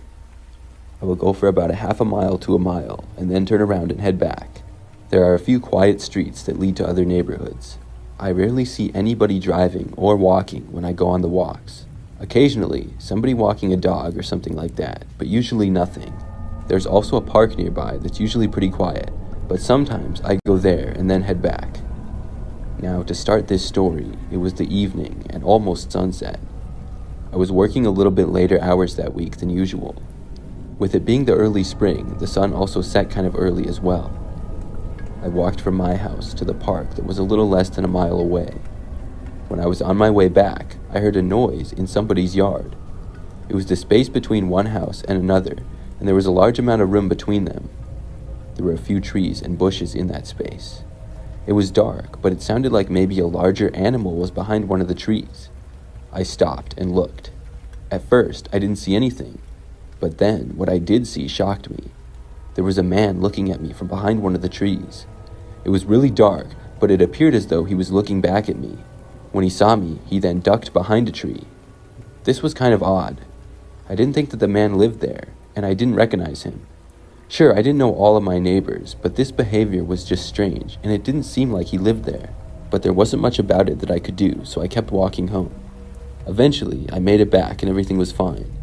But the very next night, I took another walk at around the same time. Once again, I saw this man. But this time, he was in a completely different neighbor's yard, kind of lurking around again. He kind of ducked behind a bush when I started to walk by. This made me a lot more nervous than I had been the previous night. I didn't even really bother to look over and just kept on walking home. The man stayed there as I moved past, and that night I was able to make it home safely as well. Each night after making it home, I would forget about the man. The very next night, I once again went on a walk after work. I went to the park, and this time, when I got to the park, the man was there. There was nobody else at the park, which was typical. It was usually really quiet. The guy was lurking around on the edge of the woods that surrounded part of the park. Overall, it was very suspicious. I decided to head back home almost as soon as I saw him. I was also kicking myself for even going out on a walk that night, forgetting about the suspicious guy lurking around the neighborhood. When I left the park, it only took about a minute before I heard the footsteps behind me. They were a ways back, but it was a quiet night, so it was very easy to hear. He was probably at least 50 feet behind me. I sort of looked back and noticed him way off in the distance. I tried to ignore it and kept going back home, but I was worried. What if the man followed me all the way back to my house? I also had no clue what he was even doing. Minutes went by and things remained the same. I suppose I could have called the police, but the man would have noticed. I also had no proof of him doing anything wrong. I also sort of half expected the guy to jump into somebody's yard at any time and lurk around like he had been. By the time I finally made it to my street, the guy was still behind me at about the same distance. I walked a little bit faster and was holding back everything within myself to not start sprinting right there. At long last, I reached my driveway. Now, I should mention that I have a really long driveway, so I wasn't in the clear just yet. The guy was still probably 50 feet behind me. I walked quickly up my driveway and felt relief for a minute, expecting the man to pass by and keep going down the road. But when I was almost at my front step, I thought I heard him starting to enter my driveway area. I got out my keys to unlock the door as quickly as possible. My hands were shaking in the process, making it harder. I could hear his footsteps gradually getting closer to me as I did. It seemed as though they were speeding up as well. Finally, my door was unlocked and I swung it open. Once I was inside, I slammed it shut and turned the lock. Then I exhaled in relief. No more than 5 seconds later, I heard the doorknob turn. It wouldn't open though. The man was right outside, and I was so scared that I ran to the opposite end of my house. A few minutes went by and I listened closely. I returned to the front of the house after not hearing anything for several minutes. When I did, I looked outside, and the man was now gone. I looked out several other windows, but did not see him. After that night, I took a break from going on walks for a while. I'm not sure who the guy was, but I didn't see him again.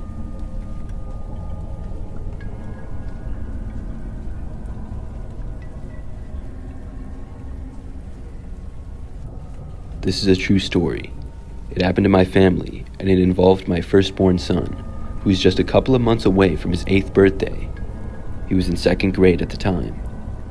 We were living in Tacoma, Washington back then, and I must admit that it's forever changed my life, especially in my role as a mother. It's been 27 years since this occurred, but it still haunts me to this day. A little backstory to put these events into perspective. January of 1995 was a traumatic month for our family. My son, up to this point, had been walking to and from his bus stop. The bus stop was a block and a half away from our house. The walk was a small, hilly walk, down to it in the morning and up in the afternoons. During that month of January, an elderly man from the Korean grocery store across the street was brutally murdered.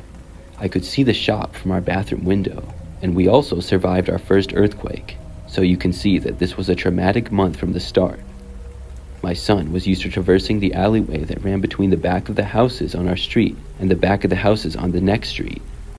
We were so used to this that it had become commonplace, and there was not a worry in the world as to our son's safety until that fateful day in January of 1995. As usual, our day had started in the typical fashion. I arose at 6 a.m. in the morning to begin preparing our children for school.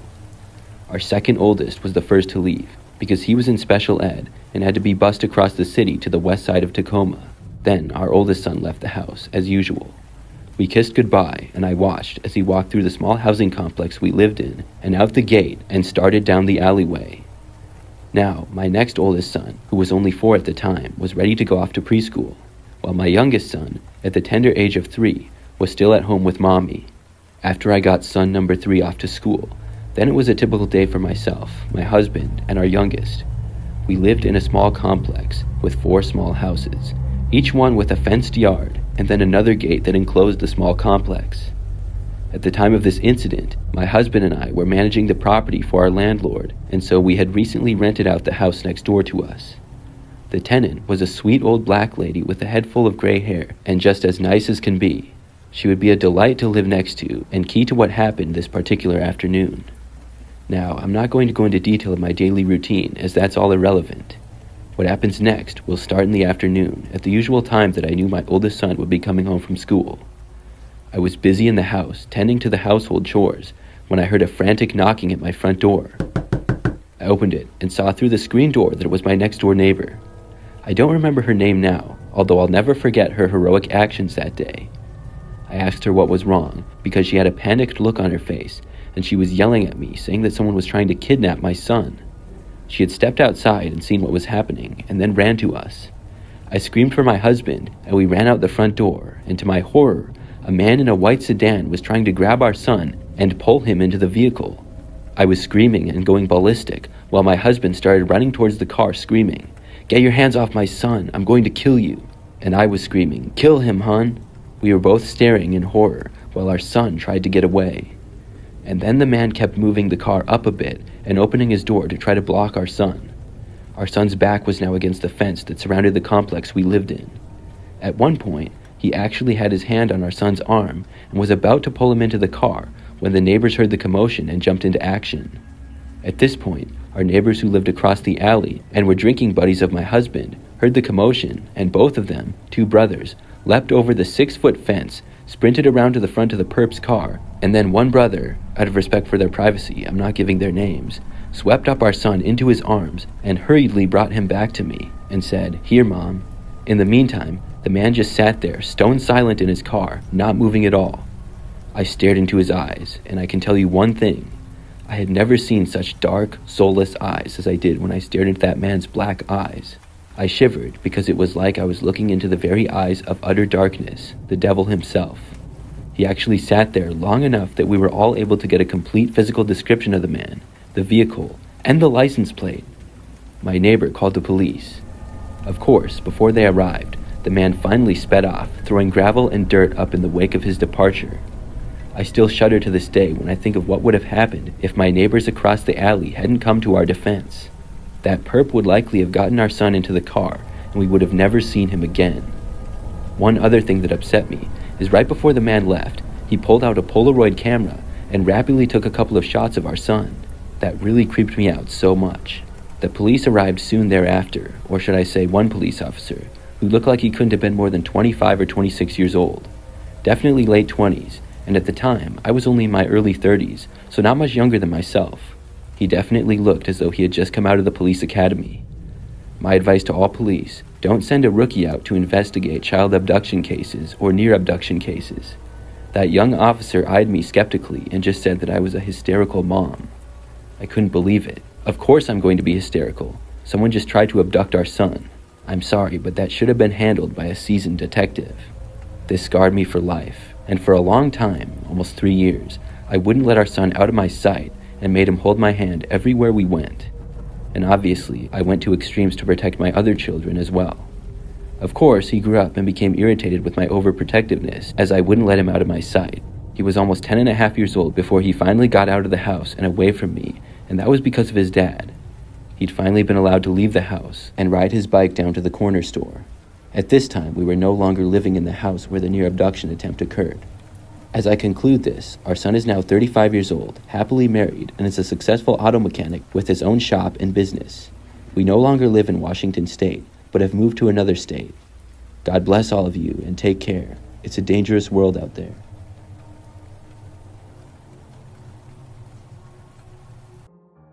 So for context, I'm a 20-year-old female, and at the time of these events, I was around 12 to 13. So I grew up in a very rural area.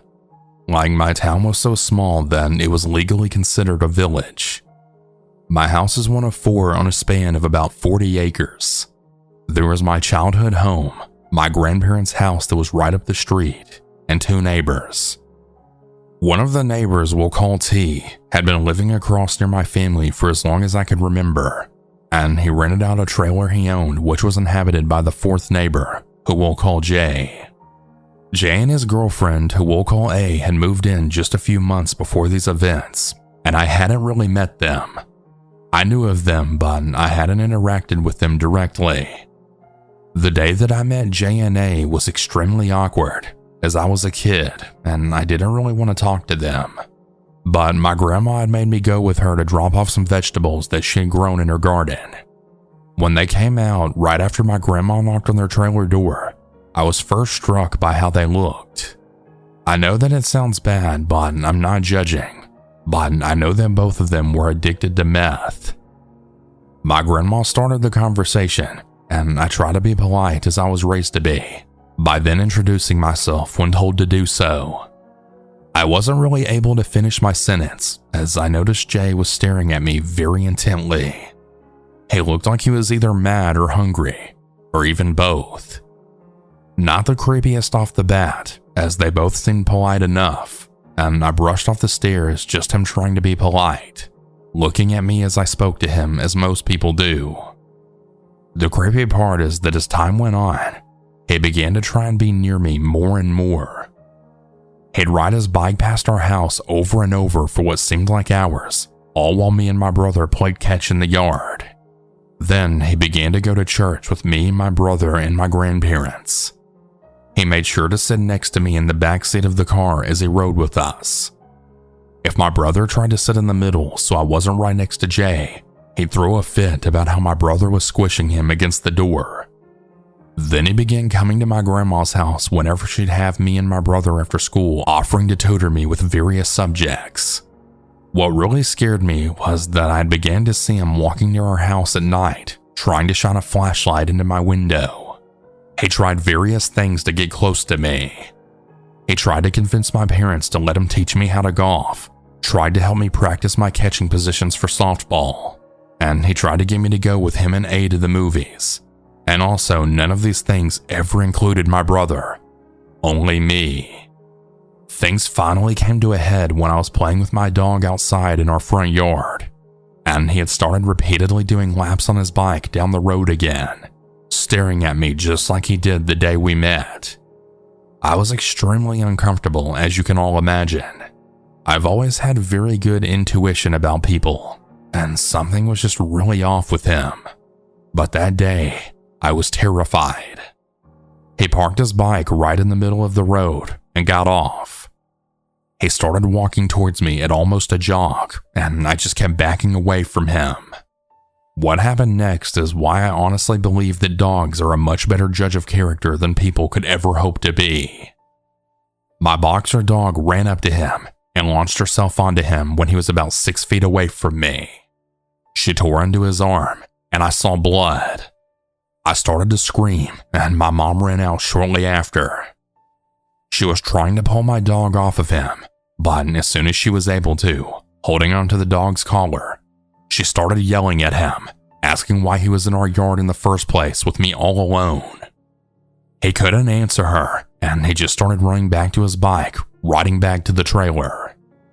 My grandma ended up driving him to the hospital, as J&A didn't have a car, and I learned later on that he got 16 stitches from the bite. He never gave a reason as to why he was approaching me, and they ended up moving out shortly after.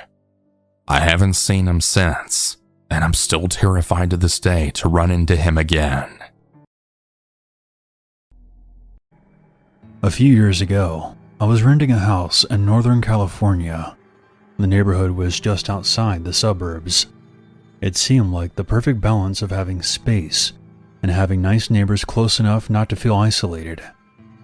The area had no street lights, so it was very dark at night, especially when there were clouds blocking the moonlight. I got home from work one day in midwinter.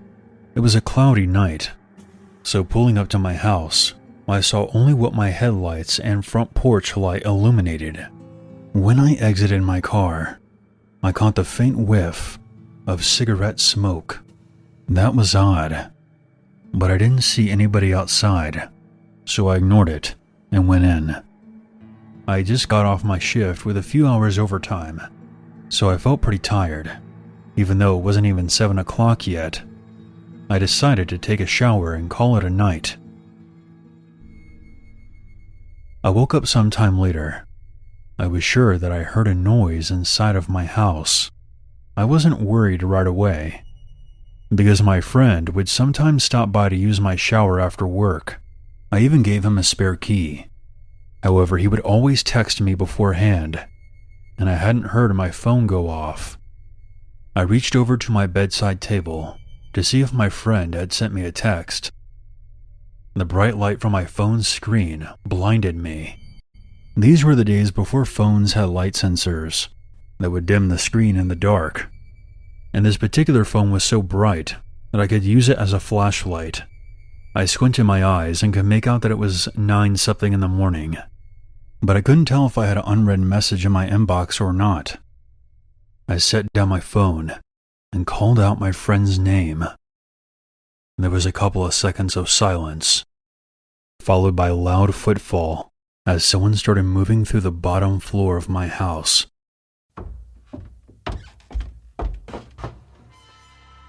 I leapt out of bed and ran to the closet. They were already up the stairs by the time I opened the door and stepped inside. The house had 3 rooms upstairs, the bedroom that I was in, and a spare, with a bathroom at the end. The bedroom doors were both closed, but the bathroom door was cracked open. I heard whoever was in my house thunder down the hallway past my door and into the bathroom. That gave me enough time to open the attic access in my ceiling and hoist myself inside. I had just started to lift myself up when the person came barging out of the bathroom. My feet were barely inside the attic when my bedroom door flew open. I heard the footsteps run into my room and then stop. When they didn't see me in that room, they ran back to the hallway and into the other room, which had boxes stacked in the corner, some weights, and a table where I painted my miniature models. I guess they decided that if someone was hiding, it would be in the first bedroom, because they charged back into my room and turned on the light. A moment later, the closet door was ripped open.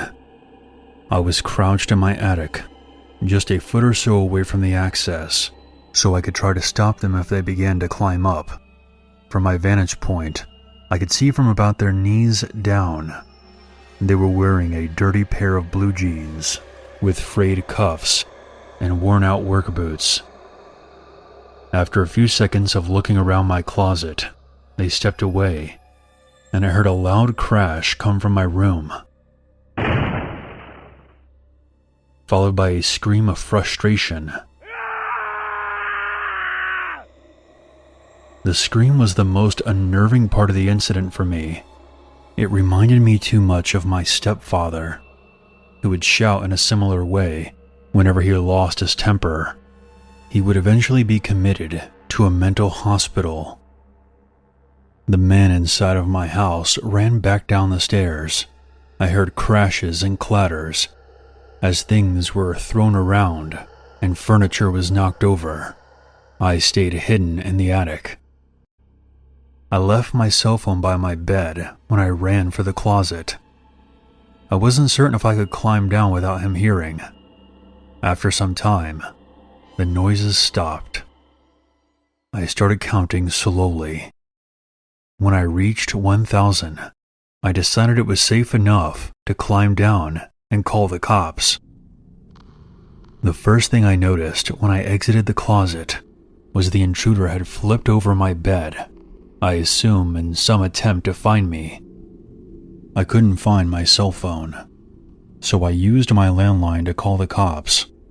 I waited in my room until I heard them call out from downstairs.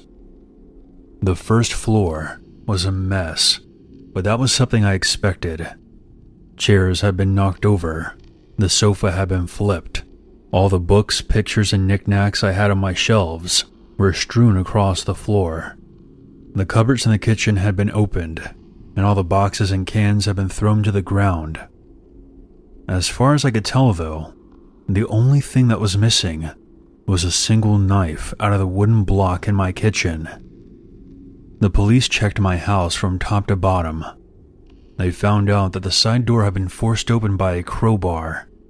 They also found a few cigarette butts along the fence line, along with some foil and an empty pen tube, which the police said people often use to smoke meth. So whoever it was had been watching my house for a while. I realized that he must have been smoking a cigarette when I got home. They collected up the evidence and told me that I should stay with friends and family for the rest of that night and get the door fixed as soon as possible. I opted to just not sleep and moved a shelf over to block the broken door and spent the next few hours cleaning things up. I would often go to the window with a flashlight and shine it along the fence where the police had found the cigarette butts, but I never saw anything. The next day I called to have the door fixed and motion lights installed at the back and sides of my house. I ran a phone cable into the attic and added a landline. I never wanted to be stuck up there without a phone again. I lived there for another 3 years without incident. One more precaution I took was practicing getting out of my bed, going to my closet, and climbing into the attic as quickly and quietly as possible.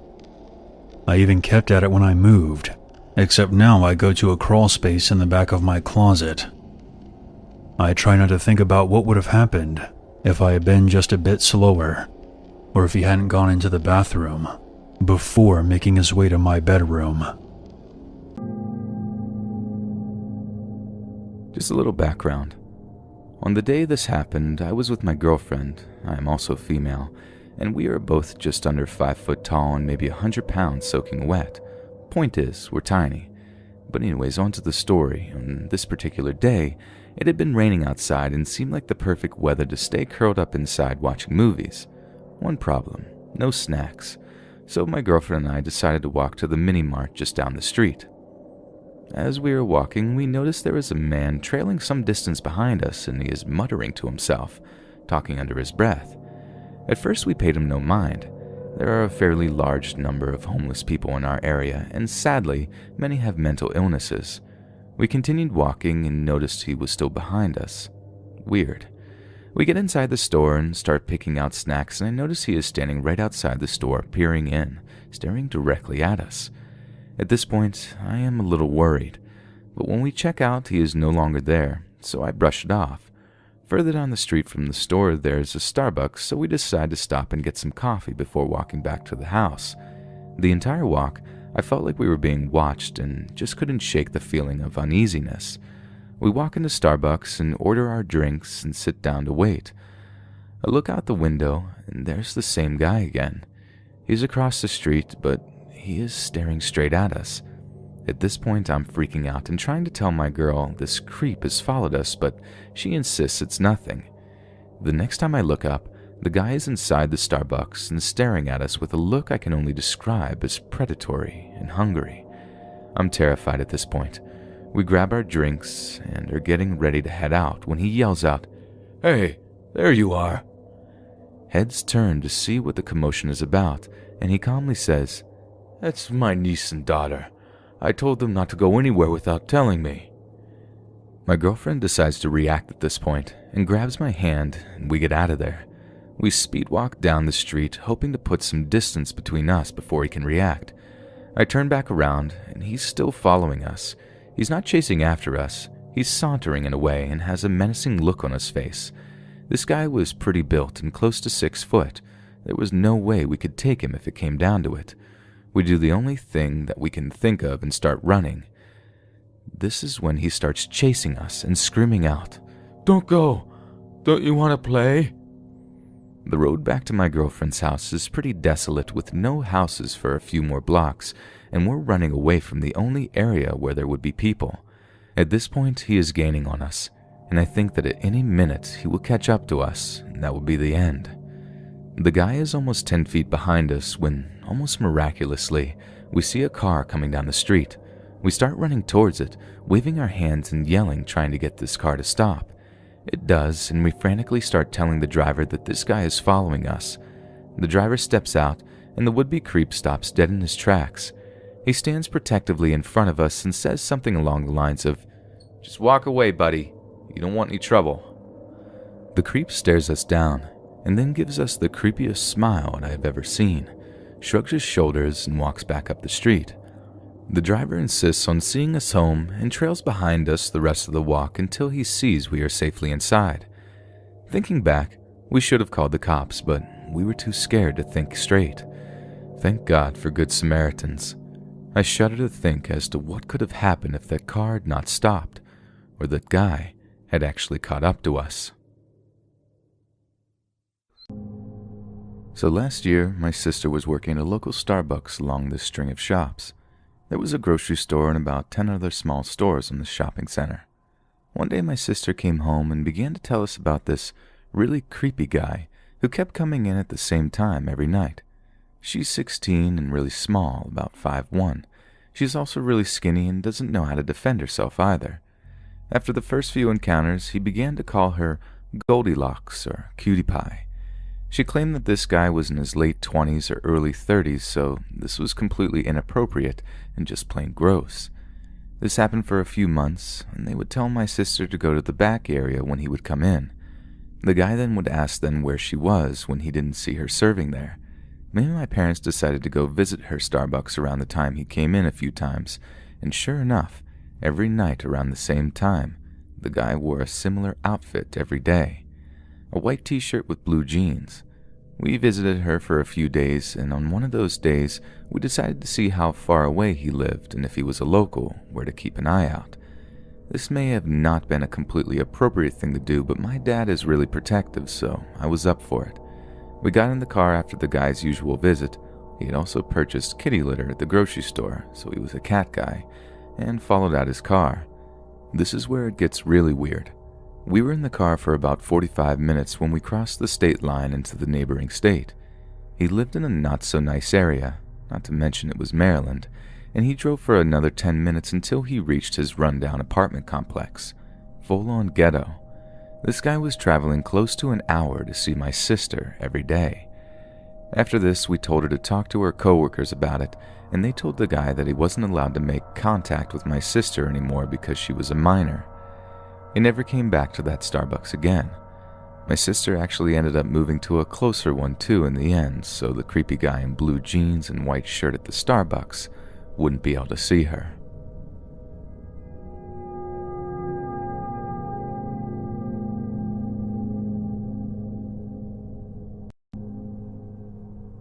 I spent my first couple of years after high school just kind of wandering around and trying to figure out what to do next.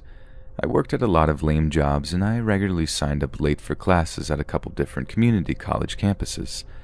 This meant I spent a lot of time driving anywhere between a half hour to an hour to get where I needed to go, and a lot of my commute took me to parts of the city and the suburbs that I had never seen before. Back then, everything felt way too big and complicated, and I was totally lost, but I loved coffee. I would always make time in my schedule to stop at Starbucks, get coffee, and read a little bit. I think it was because no matter where I was, one of these shops always felt familiar. This was sort of my way of coping with growing up. Once, when I was waiting for a friend to get off of work, I stopped at a Starbucks I knew. When I first walked in, I noticed a girl who seemed really familiar. This would happen pretty often, and at the time, I figured I recognized her from campus, work, or even high school. She sort of smiled when she saw me, but other than that, we didn't interact. This location had a lot of space. There was a large lobby with 5 or 6 tables, a bar-style counter facing the windows, and an outside eating area, and even a few of those stuffed chairs.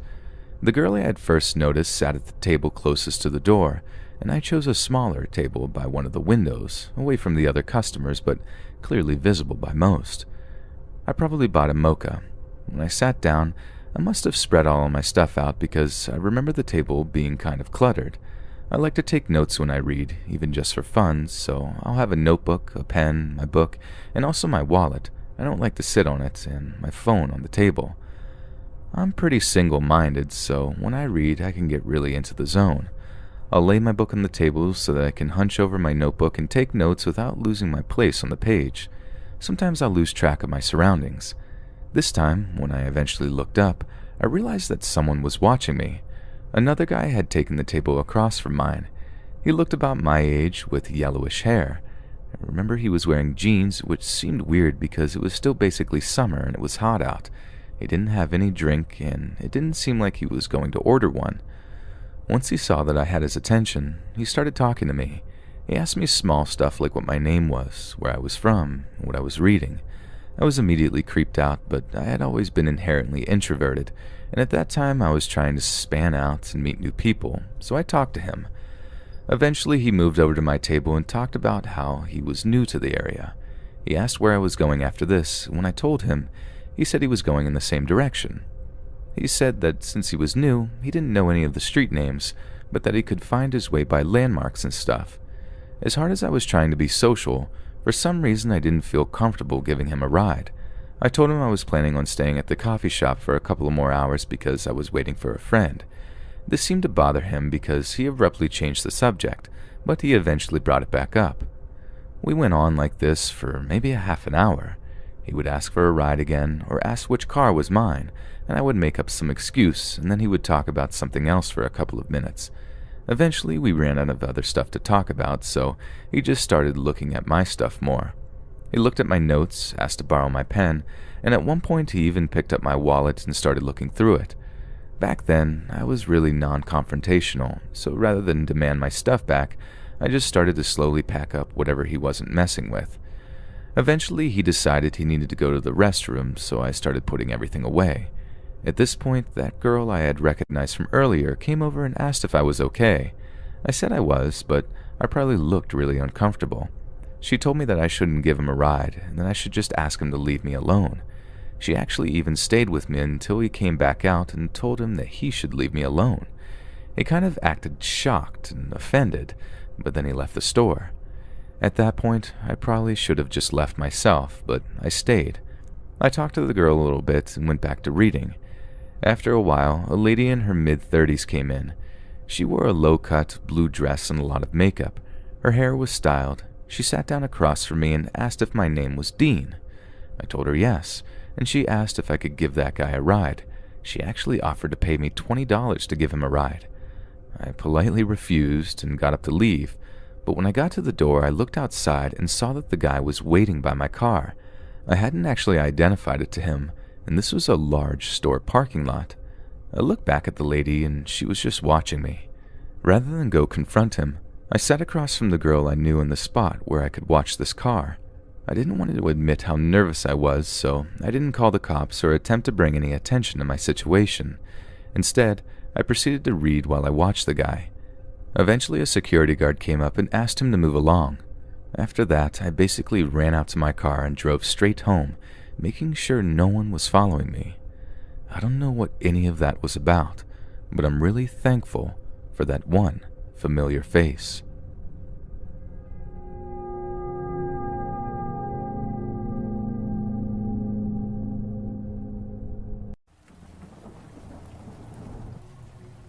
I currently work at Starbucks and have worked there for nearly a year. I'm a part-time employee and work all kinds of hours that were open. The Starbucks location that I work at, I would describe as an average location. It's near a shopping area with some other stores and restaurants nearby. This is a story of something that scared me a lot, and it happened several months ago. On this day in particular, I was working a closing shift, and when I started, I think it was about 12. We closed at 8 p.m., so it was an 8-hour shift, and we generally were not too busy in the afternoon until about 4 or 5. Then things would get kind of busy for a few hours. By 7, the place was usually very quiet again. I remember that the first few hours on this day went by sort of slow, because things weren't very busy.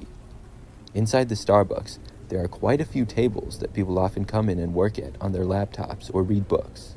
There were a few people that got coffee as they worked or studied. By 5 o'clock, things were busy. It was around that time that I first saw a man inside that was acting sort of strange. I remember that he had a full beard that was not incredibly long, but a decent length. He was balding and wore baggy clothes. The guy started walking around really quickly inside. It looked like he was walking fast to go someplace, but then he would just turn around and walk back. Soon, it seemed as though he was speed walking laps around the store. It was strange to say the least. After about a minute or so of that, he stopped, and it appeared as though he went to talk with someone that was sitting down. I had work to do, and I got sort of busy for the next little stretch of time. Probably 30 minutes or so later, I heard that some of the customers were complaining about the guy. I looked out, and he was still there. Now he was sitting at a table by himself and just kind of looking around. Apparently, he had approached several customers, asking them to buy him something or give him their drinks. Because I was the least busy at the time, after talking with the coworker, I decided to ask the guy to leave. I was nervous to do so because I didn't know how the man would react. I walked out from behind the counter and towards where I had seen him. It was still pretty busy and people were all over the place. This Starbucks, I feel like, is a little bit larger than most. When I got over to where I had seen the guy sitting before, he was now gone. I looked around and walked through the entire place. I couldn't find him anywhere though. I guessed that he had left. This was actually a relief to me, and I went back to behind the counter. I returned to work making drinks after that. By then, it was maybe between 6 and 7 p.m. Things quickly died down inside and got much quieter.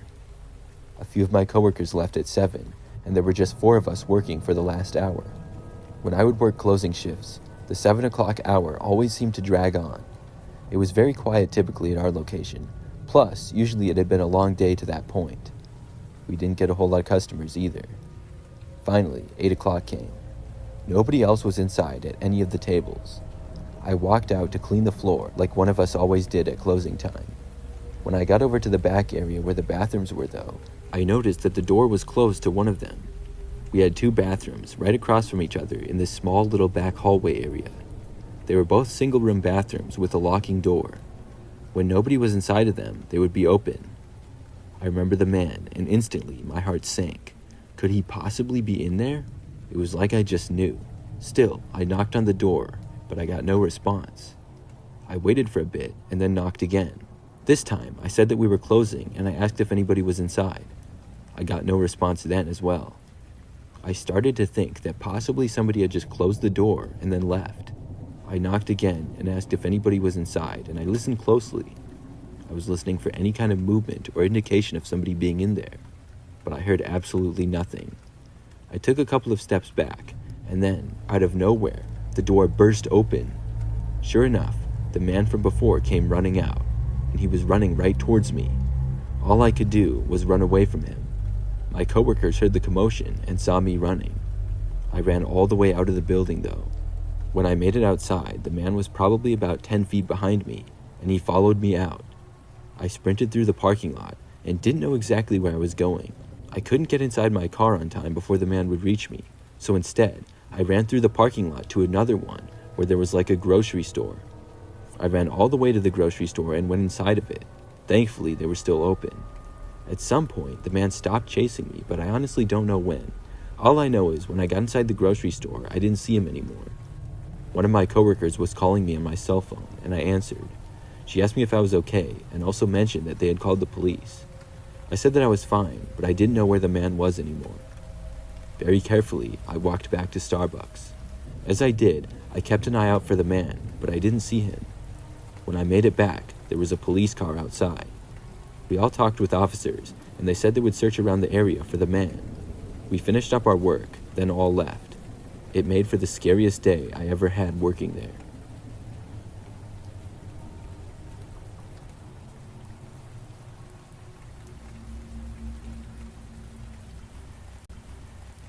I went to Starbucks last month and had the worst experience there of my life.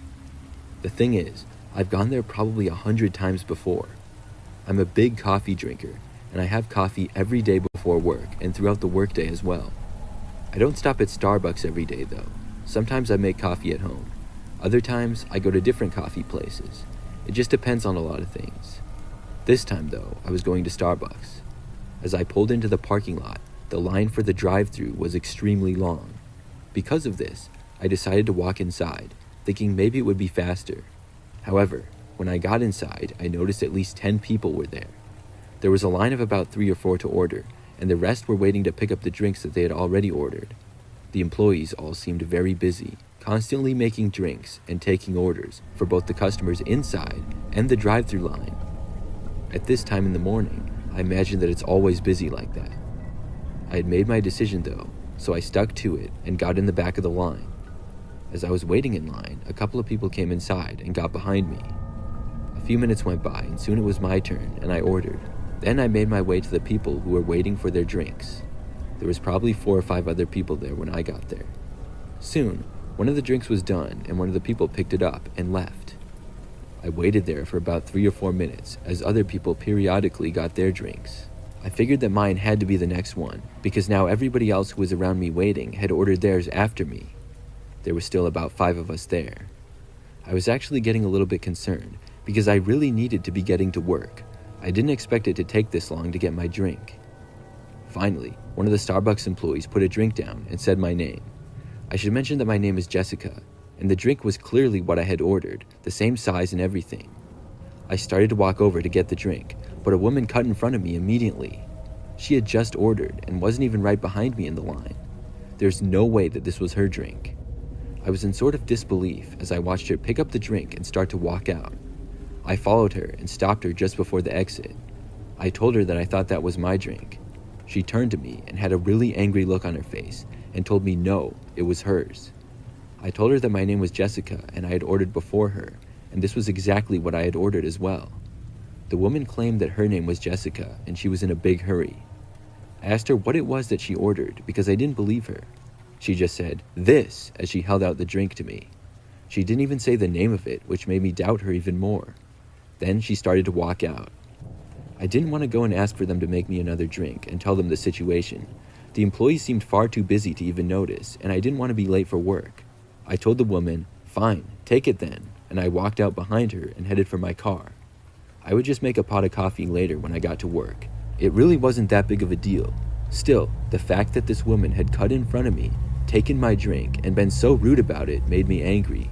To my surprise though, when I arrived at my vehicle, the woman who took my drink was now right behind me. She said to me, how dare I accuse her of stealing my drink? She went on to say that she hadn't stolen a thing in her life. I told the woman that I had to leave and I didn't have time to argue with her. She started to say more to me, but I ignored it and just got inside of my car. I shut the door as she continued talking.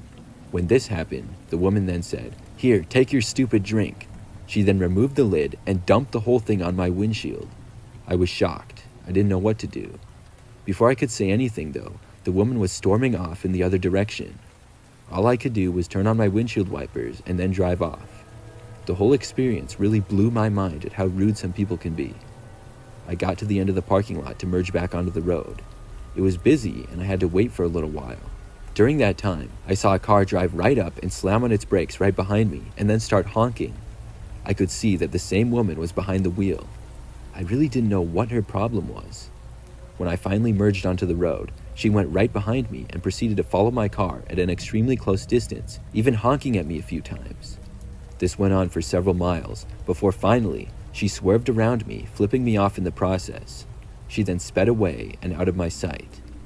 I got to work and made coffee there, although I didn't even need it. Even though the woman stole my coffee, the confrontation really woke me up for the day. I didn't go back to that Starbucks for a while, but I have been back since. I haven't seen that woman, but hopefully she doesn't do something like that again to anybody else.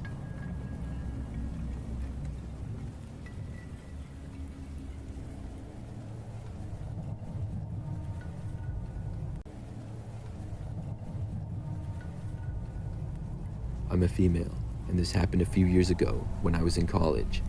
It was during finals week at the end of the school year.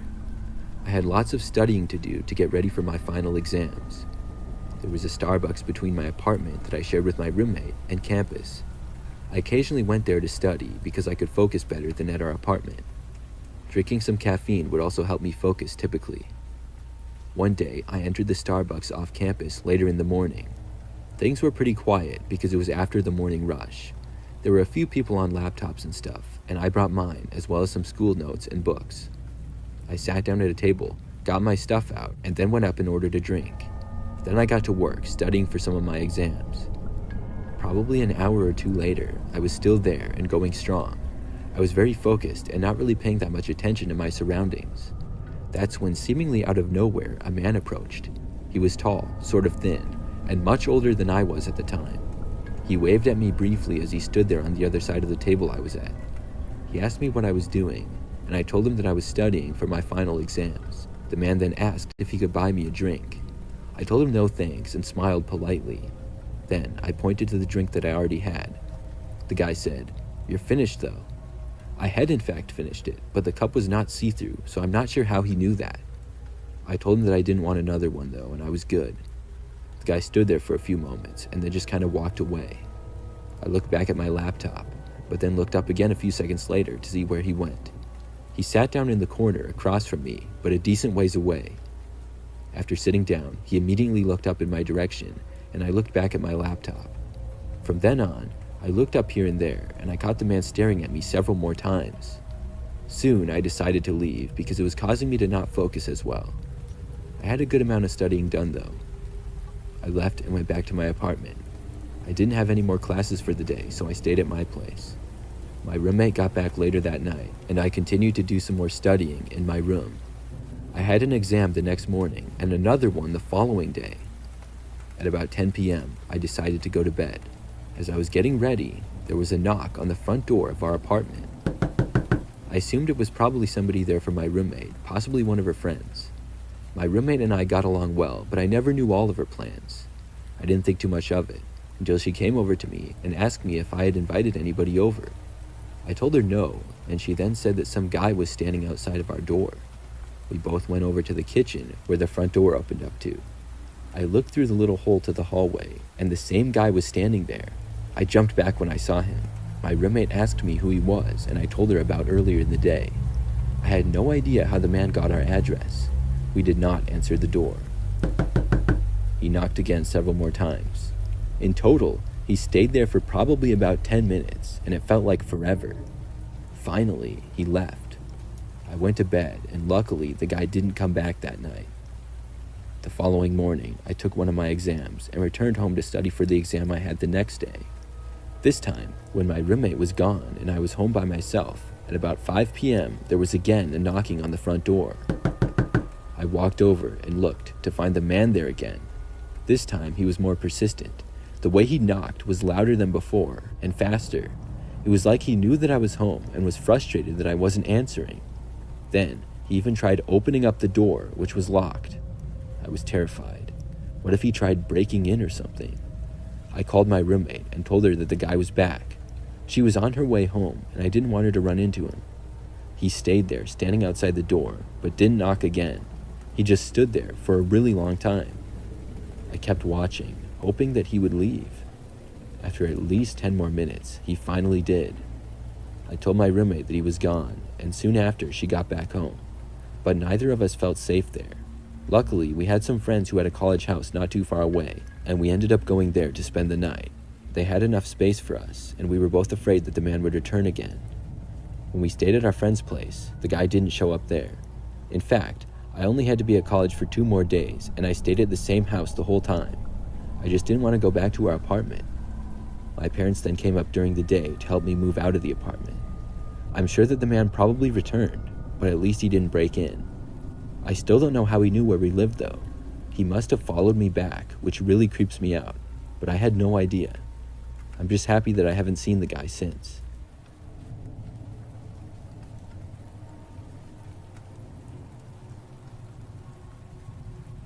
I used to be in a really bad place. I had struggled with mental health issues from the time I was in middle school, mostly depression and anxiety. You know, the usual culprits. I had been working in a Starbucks as a barista. The Starbucks was actually inside of a Target. You would think it would be bad, but it was pretty nice. Anyway, I dated this one guy who may have been an actual sociopath. He had some serious problems. I haven't spoken to him in a few years now, and I don't plan on reaching out anytime soon. Trust me, you'll see why in just a minute. He actually found me out back one day. I was behind the store. I said I was going on break, but I really just needed to go and cry for a little while. I was feeling really overwhelmed and depressed. I just didn't have anything to look forward to in my life at that time. I remember looking up at him. I could barely see him through the tears in my eyes. He started talking to me, and he really comforted me. I told him that I thought about ending my life and was severely depressed.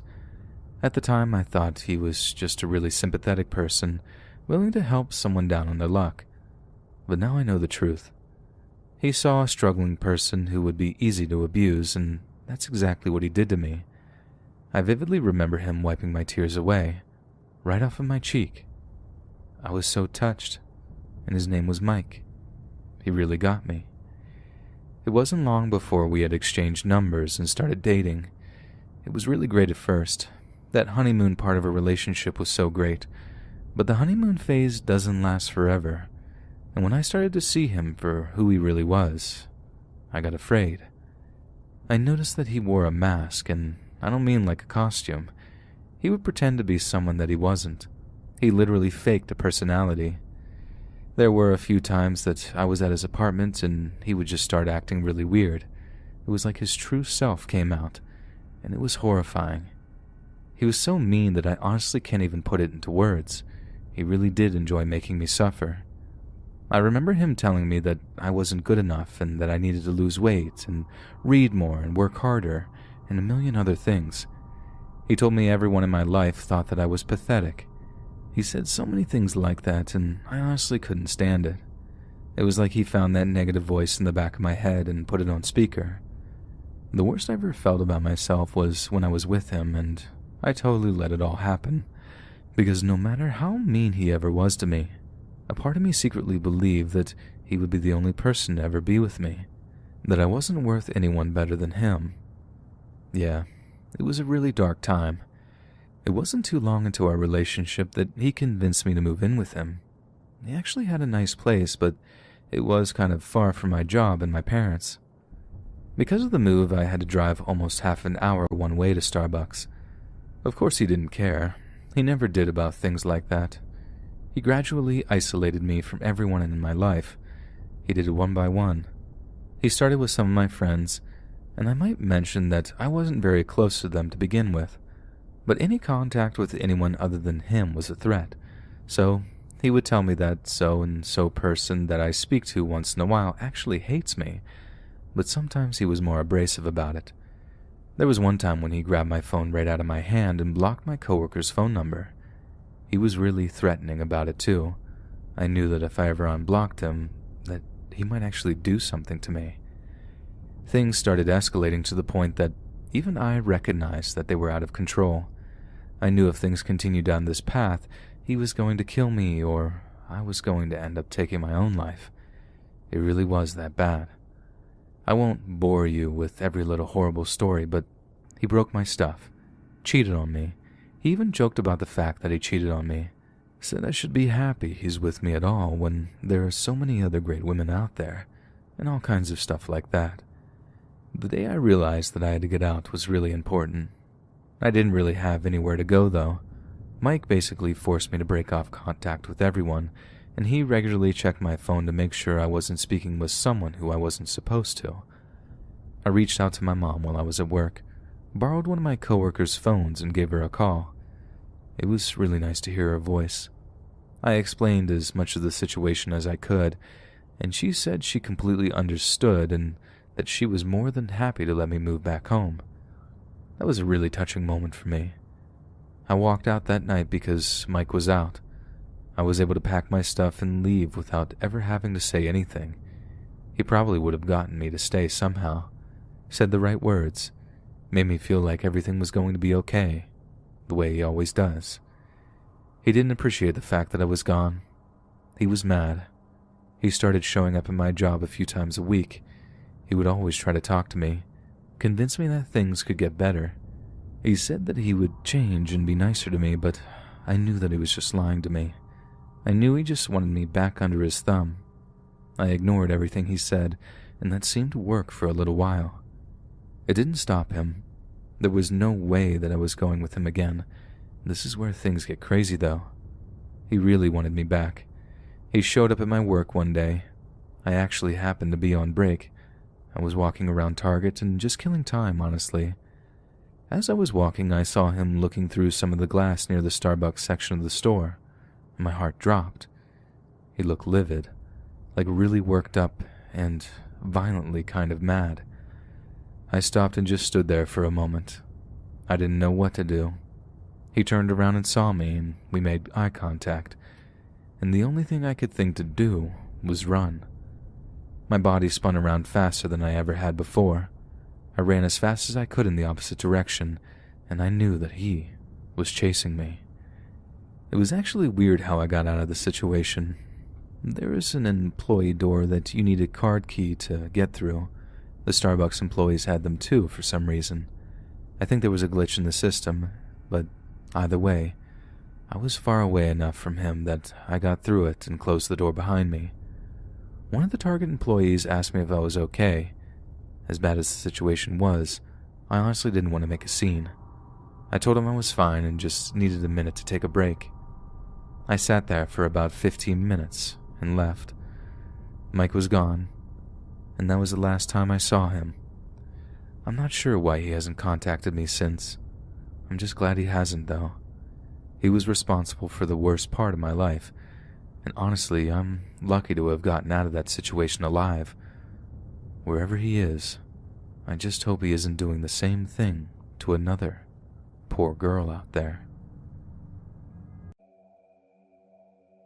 This happened in April of 2018. I live in a major city in Texas. My apartment complex is gated and in a pretty good neighborhood. But the security isn't the best. Sometimes the gates are left open, and anyone can piggyback off someone else entering with an access code. Twice in the past 3 years, the management has put out notices of vehicle break-ins or other items being stolen off porches. We also have frequent door-to-door solicitors, even though there are signs forbidding it. So on this particular Friday, I went to bed around 2:30 a.m. For some odd reason, I was having trouble going to sleep. So I put on a podcast to listen to, and I eventually start dozing off. I heard a clicking sound. I thought it might have been the upstairs neighbors making some noise. I kind of zoned this out, as I'm used to my neighbors staying up late on the weekends. After about 30 seconds, I realized the noise is extremely repetitive and getting louder. I then began focusing on it more intently, trying to isolate what it could be and where it was coming from. Suddenly, it hits me. It's coming from the entrance to my apartment. I leapt out of bed and head for the foyer. I identify the noise right away. The lock mechanism is moving back and forth rapidly, as if somebody is trying to unlock the front door. I can hear that an object is being inserted into the lock, and the person is trying to jimmy it back and forth.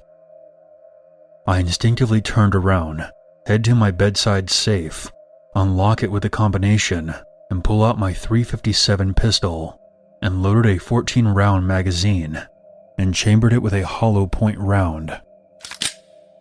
I then head back to the front door. As I exit my bedroom, I see the lock twist. I immediately aimed my gun, knowing that if somebody came through, I would have to make a split-second decision. I decided that if somebody comes through the door, I would give them a momentary chance to retreat, but if they did anything other than that, or enter aggressively, I'm going to shoot and ask questions later. The inside latch lock prevented them from entering. When I first moved in, I remember thinking that the latch lock was a good security measure, and I had gotten into the habit of always keeping it locked when I'm home.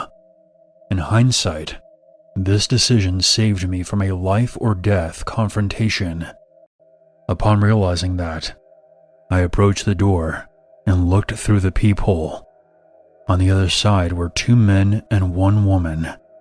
All 3 were wearing hoodies, and it was difficult to make out their faces. The men seemed to have objects in their hands, but I couldn't make out exactly what. The 2 men were talking back and forth, possibly trying to figure out why they couldn't open the door, even though they had successfully opened the outside lock. The woman was also talking very loudly. Anyone in the hallway would have been able to hear her voice. She was speaking in another language. The only words I could make out were, "Apartment 250. And she kept repeating that over and over again, like a broken record. Upon hearing that, I start to wonder for a moment if maybe they're just drunk and have the wrong apartment number. But that's impossible. To open the lock, you have to have a copy of my exact key or some kind of lock-picking device. I've never copied my key or given it to anyone. Here's another thing. Not only is 250 not my apartment number, that apartment number does not exist anywhere in the complex. Standing back from my door, I took a long broom handle and jabbed it hard into the surface of the door, letting them know that I'm on the other side. They immediately stopped playing around with the lock and took off running. I debated whether or not to call 911 and decided against it, unless they came back. I know that they're going to be long gone by the time anyone gets here, and it would have been too risky to try and follow them to get a better description or a license plate. I didn't have enough identifying information. I filed a police report the next day and gave my apartment manager a heads up. They said it was unusual, but they would alert the resource officer and asked for a police presence for the next couple of nights. Nothing ever came of the report, but that wasn't a surprise to me. Nobody else in the apartment has ever reported anything similar happening. One precaution I took was to replace the latch with a smart lock, so it could always be locked from the inside, even when I'm not home. It's crazy to think that a latch was the only thing preventing an armed confrontation between myself and the intruders. They say you don't really know what you'll do in situations like this until it actually happens. If one good thing came out of this, I feel confident that I responded in the right way and was ready for the unthinkable. This happened back in 2016, and I'm still getting over all of the grief. I haven't really shared this story with anyone yet, but I finally decided to share it. I'm not even going to say where this happened for privacy reasons, even though I've since moved. I'm really afraid that the people related to those responsible might come after me. Anyway, at the time it happened, it was in August, and it was during the evening. My brother and I lived in a small 2-bed, 1-bath home that sat on 10 acres of land. It was what I once considered my dream home paradise. We had everything I could have ever wanted. A good amount of land, a 2-car garage, a pole barn, and a nice view from our back deck. Now, here's some important details to note. The house itself was a basic square with the back deck on the southwest corner of the house. It was notched in the corner of the house with 2 walls on either side forming the corner of the house. You couldn't see around the house unless you bent over the railing, and you could only see the west and southwest away from the house.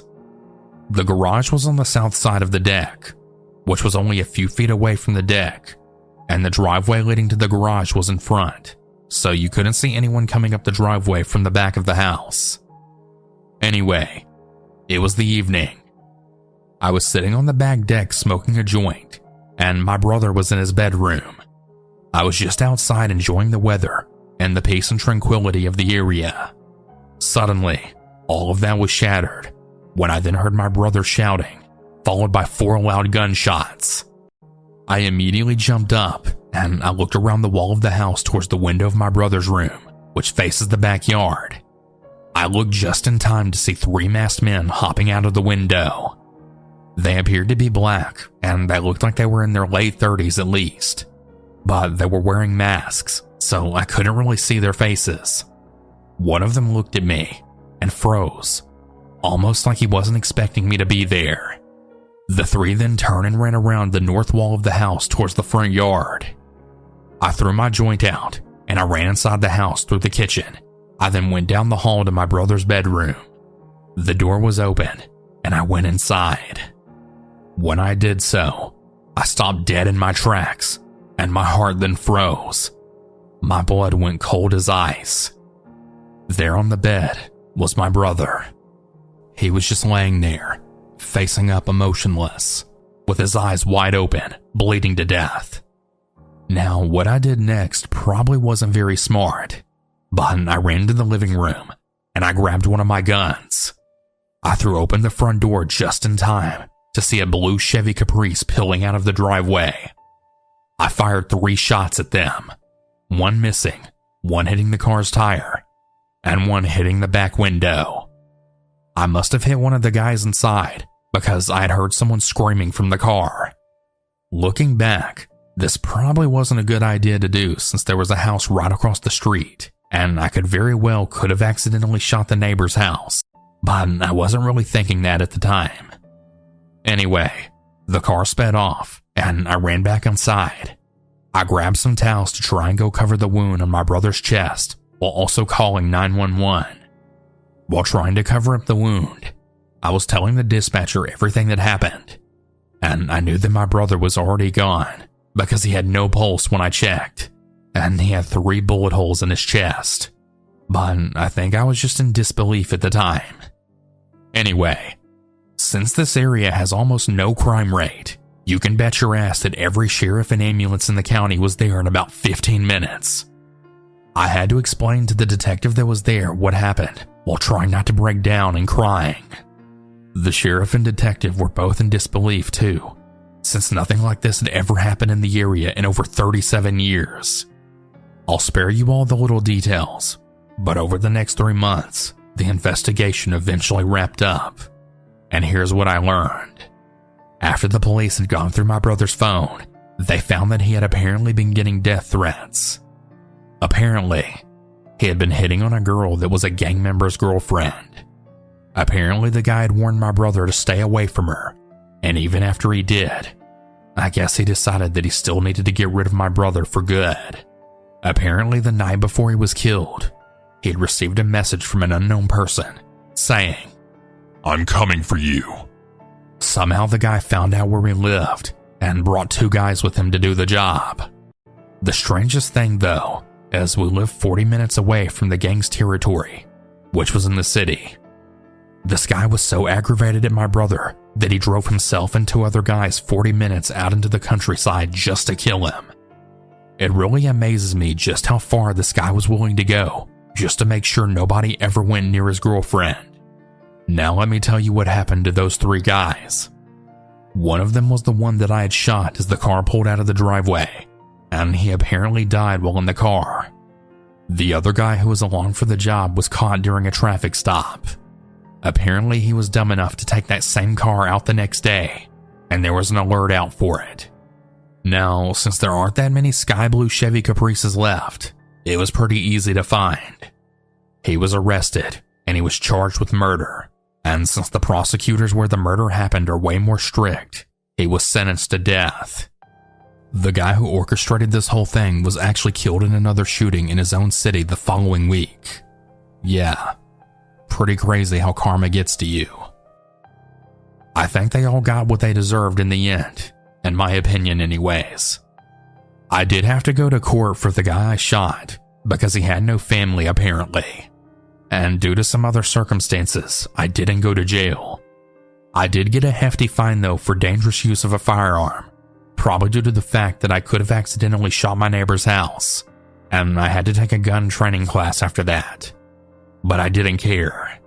For almost a year after this all happened, I didn't do anything except mope around my house, and I barely even left the house at all. I never even went into my brother's room after that. I just left the door to it closed so I wouldn't be tempted to look in it. I was so devastated by what happened that I nearly lost interest in everything. I ended up just packing up all my things and moving out shortly after. I just couldn't stand to be there anymore, nor did I feel safe there anymore after what happened. My brother and I were really close, and to lose a loved one so tragically and suddenly in your own home is devastating.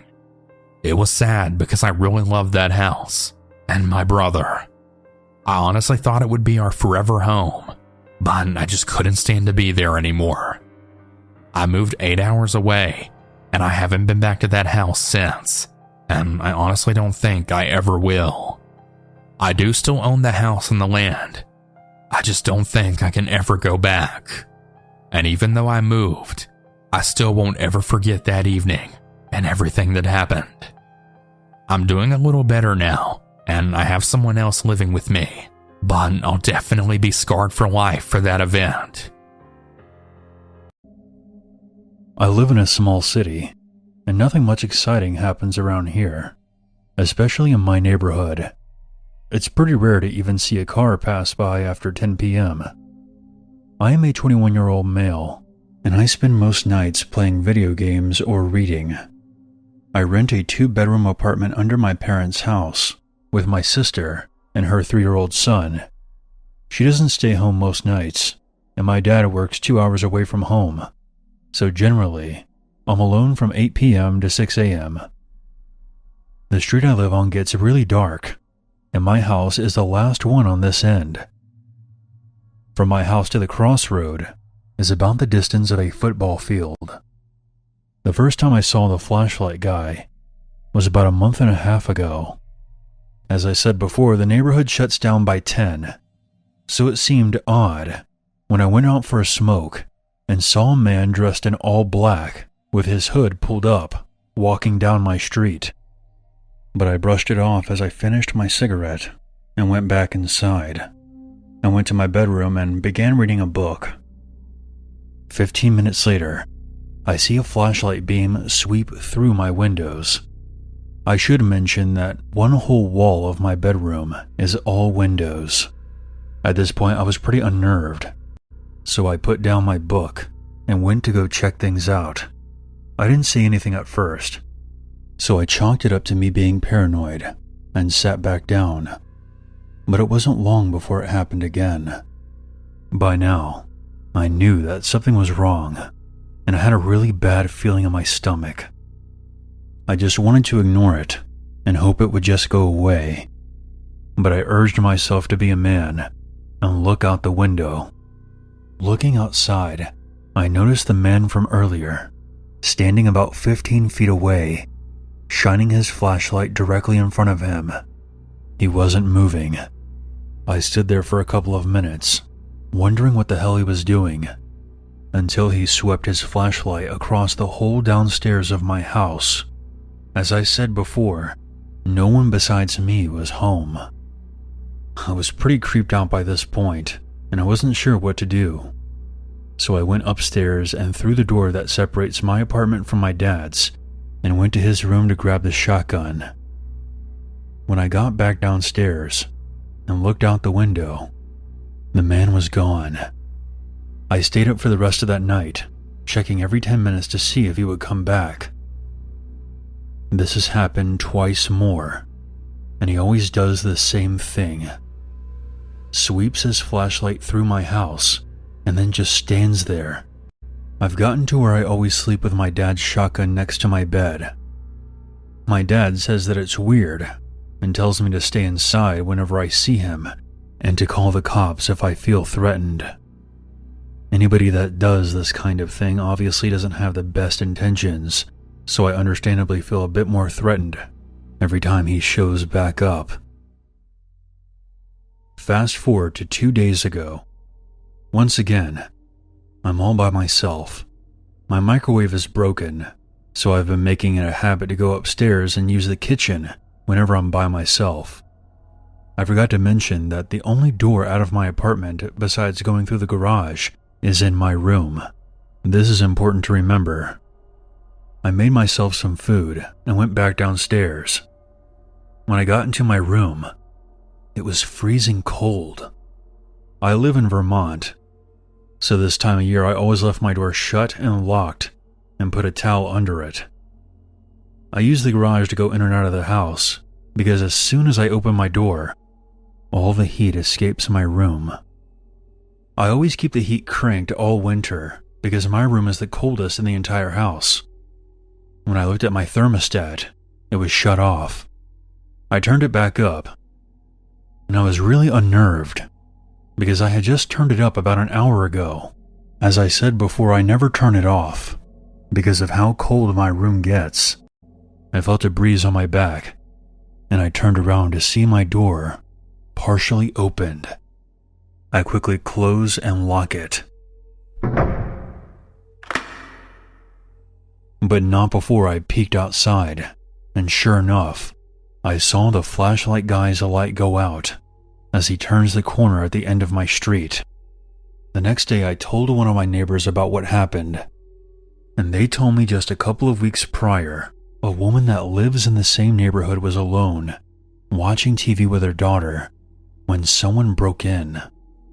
I guess they heard the intruder coming through the door and locked themselves in their bathroom and called the cops. Whoever broke in must have taken off when he heard the sirens, because when the police got there, the back door was wide open and nobody was in the house. I don't know who this flashlight guy is, or what the hell he went into my bedroom for, but at this point, as you can imagine, it's got me on edge. Since the other night, nothing more has happened. I've been keeping a light on outside, and a couple more throughout the house during nights, so it doesn't look like I'm the only one here at night from now on. A few years ago, I was renting a house in Northern California. The neighborhood was just outside the suburbs. It seemed like the perfect balance of having space and having nice neighbors close enough not to feel isolated. The area had no streetlights, so it was very dark at night, especially when there were clouds blocking the moonlight. I got home from work one day in midwinter. It was a cloudy night, so pulling up to my house, I saw only what my headlights and front porch light illuminated. When I exited my car, I caught the faint whiff of cigarette smoke. That was odd, but I didn't see anybody outside, so I ignored it and went in. I just got off my shift with a few hours overtime, so I felt pretty tired, even though it wasn't even 7 o'clock yet. I decided to take a shower and call it a night. I woke up sometime later. I was sure that I heard a noise inside of my house. I wasn't worried right away, because my friend would sometimes stop by to use my shower after work. I even gave him a spare key. However, he would always text me beforehand, and I hadn't heard my phone go off. I reached over to my bedside table to see if my friend had sent me a text. The bright light from my phone's screen blinded me. These were the days before phones had light sensors that would dim the screen in the dark, and this particular phone was so bright that I could use it as a flashlight. I squinted my eyes and could make out that it was 9-something in the morning, but I couldn't tell if I had an unread message in my inbox or not. I set down my phone and called out my friend's name. There was a couple of seconds of silence, followed by a loud footfall as someone started moving through the bottom floor of my house.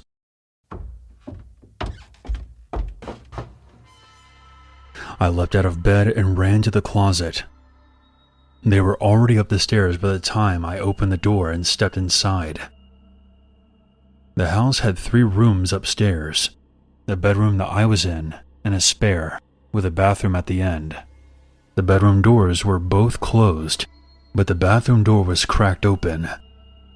I heard whoever was in my house thunder down the hallway past my door and into the bathroom.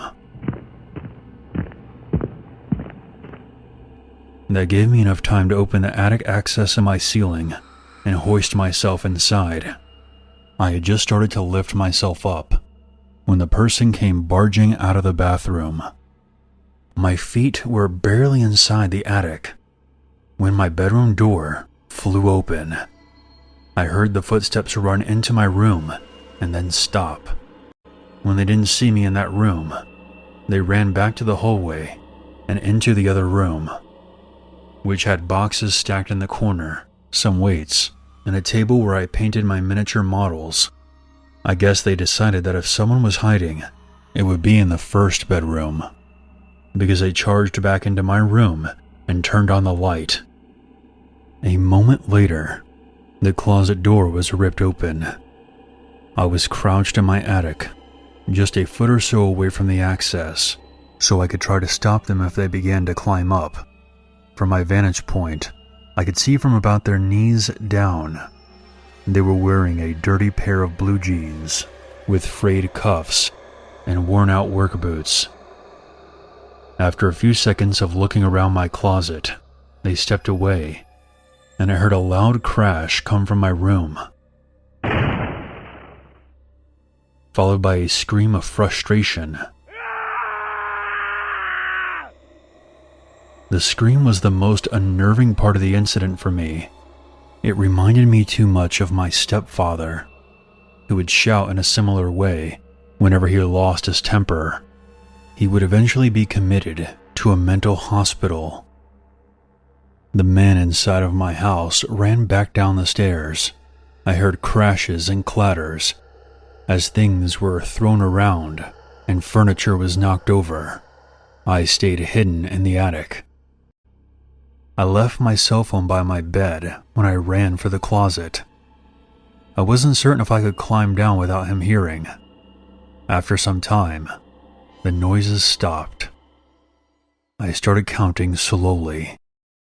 When I reached 1,000, I decided it was safe enough to climb down and call the cops. The first thing I noticed when I exited the closet was the intruder had flipped over my bed, I assume in some attempt to find me. I couldn't find my cell phone, so I used my landline to call the cops. I waited in my room until I heard them call out from downstairs. The first floor was a mess, but that was something I expected. Chairs had been knocked over, the sofa had been flipped, all the books, pictures, and knickknacks I had on my shelves were strewn across the floor. The cupboards in the kitchen had been opened, and all the boxes and cans had been thrown to the ground. As far as I could tell, though, the only thing that was missing was a single knife out of the wooden block in my kitchen. The police checked my house from top to bottom, They found out that the side door had been forced open by a crowbar. They also found a few cigarette butts along the fence line, along with some foil and an empty pen tube, which the police said people often use to smoke meth. So whoever it was had been watching my house for a while. I realized that he must have been smoking a cigarette when I got home. They collected up the evidence and told me that I should stay with friends and family for the rest of that night and get the door fixed as soon as possible. I opted to just not sleep and moved a shelf over to block the broken door and spent the next few hours cleaning things up. I would often go to the window with a flashlight and shine it along the fence where the police had found the cigarette butts, but I never saw anything. The next day I called to have the door fixed and motion lights installed at the back and sides of my house. I ran a phone cable into the attic and added a landline. I never wanted to be stuck up there without a phone again. I lived there for another 3 years without incident. One more precaution I took was practicing getting out of my bed, going to my closet, and climbing into the attic as quickly and quietly as possible. I even kept at it when I moved, except now I go to a crawl space in the back of my closet. I try not to think about what would have happened if I had been just a bit slower, or if he hadn't gone into the bathroom before making his way to my bedroom. When I was about 15, my family and I moved into a large house. It was a relatively new home with 3 bedrooms, 5 bathrooms, a garage, and even a large basement. Both of my parents were in the upper medical industry and worked several hours of the week. This meant that I would be home alone for the majority of the time while they were gone. I love staying alone as I like to think of myself as mature and adult-like. At the time, we lived in somewhat of a rural area of Knoxville, Tennessee. Those who have been to or live in Knoxville will probably relate to what I'm talking about. While it was a nice city, the crime rate was high, and during this story, I got a taste of what that looks like. One evening, I had come home from school and my parents were at work. Unfortunately, this was around the time where COVID was still rampant, so my parents had to work extra. 15-year-old me immediately hops onto Call of Duty to cure my boredom. I play some matches for a few hours or so before going up to my room and taking a nap. I'd say I slept for a good 2 hours or so before I awoke to a noise from the kitchen.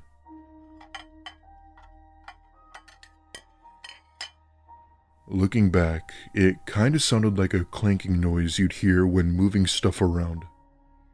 I wake up and take a look at my clock. It was around 7 p.m. I was genuinely annoyed from this noise and put on my slides and went downstairs to see what it was. I ever so slowly turned the corner and what I saw chilled me to the bone. There, in the kitchen, was a woman going through our fridge. She had her back toward me, so she couldn't see me or know that I was there. To provide a little more detail, she was not at all a pleasant-looking woman. She looked homeless, and looking back, I'm pretty sure she was. She wore torn shorts, a tank top, and some sort of wristband. I put my hands over my mouth and slowly went back upstairs. As much as I wanted and needed to call the police, I couldn't as the only home phone we had was near the kitchen. Instead, I thought of another idea. My parents were friends with the neighbors from down the road, so I'd figured I'd go there and call the police. Now, I obviously couldn't have gone through the front door, so I did what anyone else would do. I opened my bedroom window and climbed out while gathering up the courage to fall. When I finally did, I hit the ground with only a sprained ankle and made my way over to the neighbors where I explained what happened. They, of course, instantly let me in to use their phone to call 911. In the meantime, they made a call to the hospital my parents worked at. The police ended up coming a lot faster than I thought and entered my house. Within a minute, they came out with an old, tired, lanky woman in handcuffs. However, she didn't try to get away or resist arrest. She seemed somewhat neutral about it, as if she had accepted her defeat. As it turns out, my theory was correct after all. She was a dangerous homeless woman who had broken into several homes in the area. My parents had come home soon after, where they had spoke with the police, where they then recommended we get cameras. And that's exactly what we did. The next day, my dad went out and installed a high-tech security system around the house. Surprisingly enough, the story didn't end there. It wasn't until a few nights ago where I had brought up the incident to my mom and asked if she remembered about it. Her eyes went wide with this look of fear and worry. When I asked what the matter was, she sat me down, held my hands, and said she was going to tell me something I didn't know. When her and my dad were talking to the cops that day, the cops had mentioned something that would shock them to their core. When they had entered my house, they had found a woman standing outside of my bedroom door. In her hand was one of our kitchen knives that she appeared to have been gripping tightly. Let's just say that if I hadn't jumped out of my window, things probably wouldn't have ended well for me. Thankfully, we hadn't had any break-ins as of today, and I hope it stays that way.